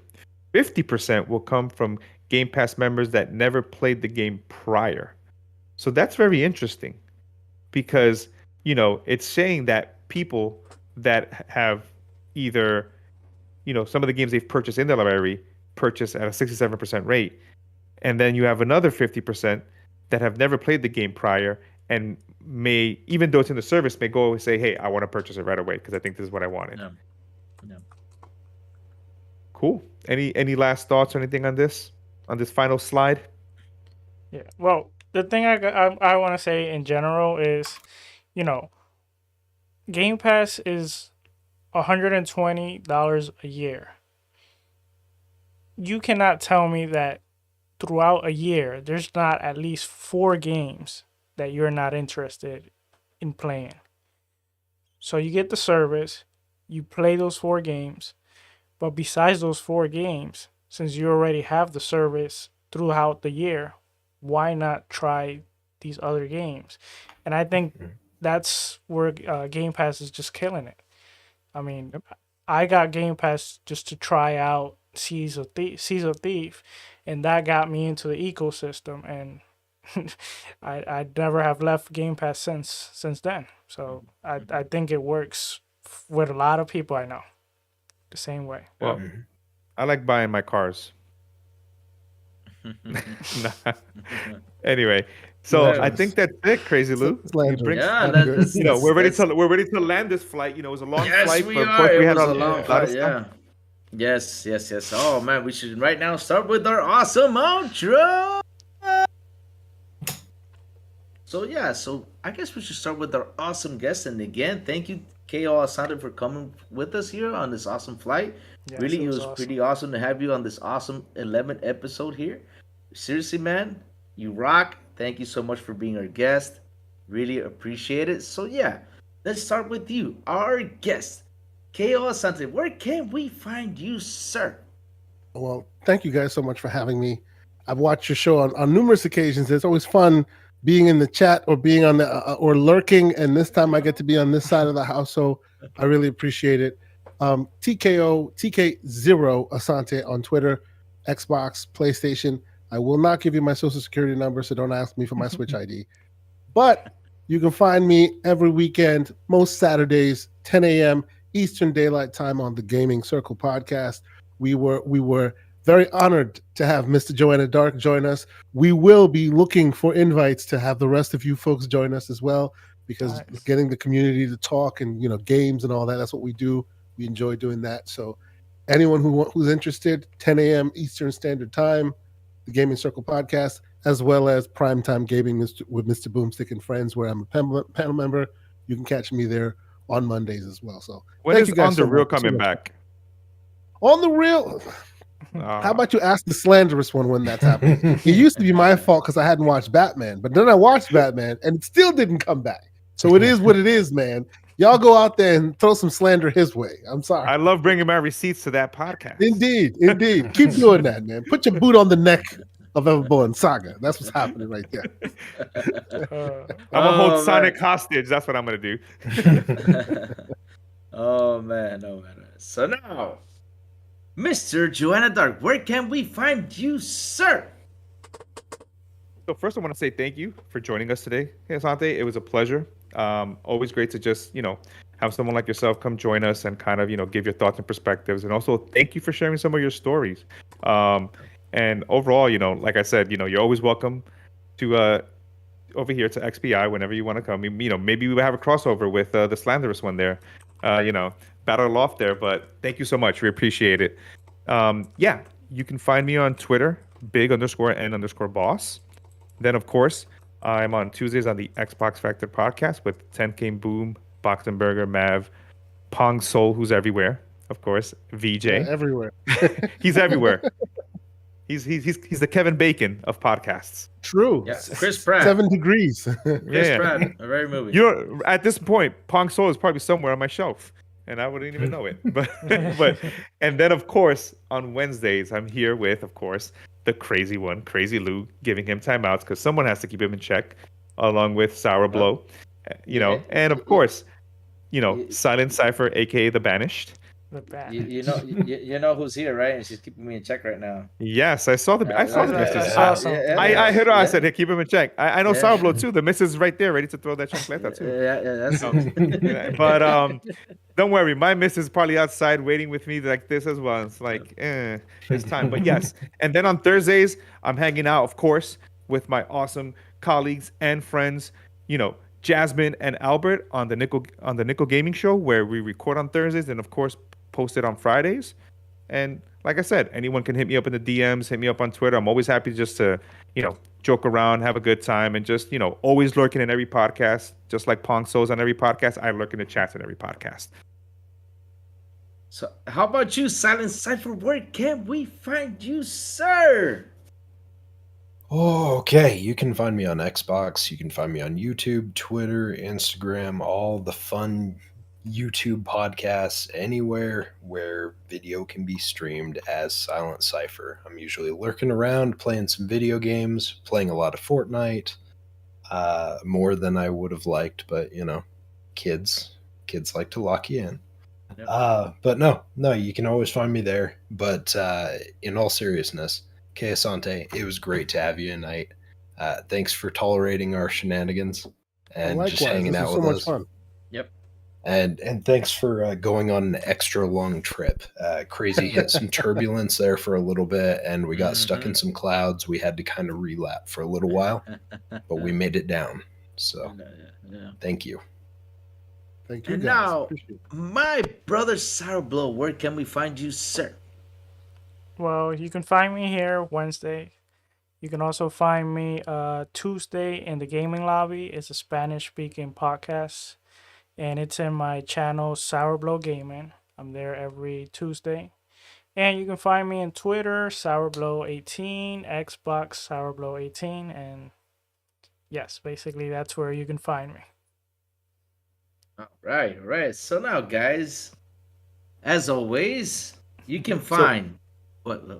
One last thing, I just before anything, I want to say thank you to the community as well, Yes, to who the always come in, chat. whoever stopped by, Yep. to the I chat. was gonna say that. But real quick, to kind of talk about our pillars real quick, Crazy, and this is something is, we want to make sure we're always, communities first, our commitment to always make sure that we're giving you the best every week. And then, of course, the continuation of, keeping ourselves honest and making sure that we're always just informing you and having a good time and just celebrating gaming as a whole. That's all. Yep. Yes. So now, time for the Crazy Ones outro. What do y'all want me to do today? You want me to dance? Make a little love? No. Let me ask the missus Fine. what she wants you to do. She's looking at me with a belt in her hand. So There I you gotta go. hurry it up. Yeah. So Just land the plane. We got to So- get through customs. First things first, chat, man, chat. You guys are awesome. You kept the chat going, and thank you all for coming by. It was a lot of fun reading you all talking. Seriously, chat, you guys rocked. You guys are awesome. Really enjoyed you all being on the show. Really, thank you all for coming by. And where to find the Crazy One? It's real simple. You find me on Twitter at Crazy Louis Gaming. You can find me there dancing, lurking, modeling shirts, doing all my crazy stuff, doing crazy things, and and being all sexy. Also, you can find me on Wednesdays at Crazy Louis Gaming Channel with these guys in Xbox International at 7 p.m. EST. So yeah, guys, as always, remember, Let's go. Let's rock and let's get crazy. Yes. See you all next week. Bye bye.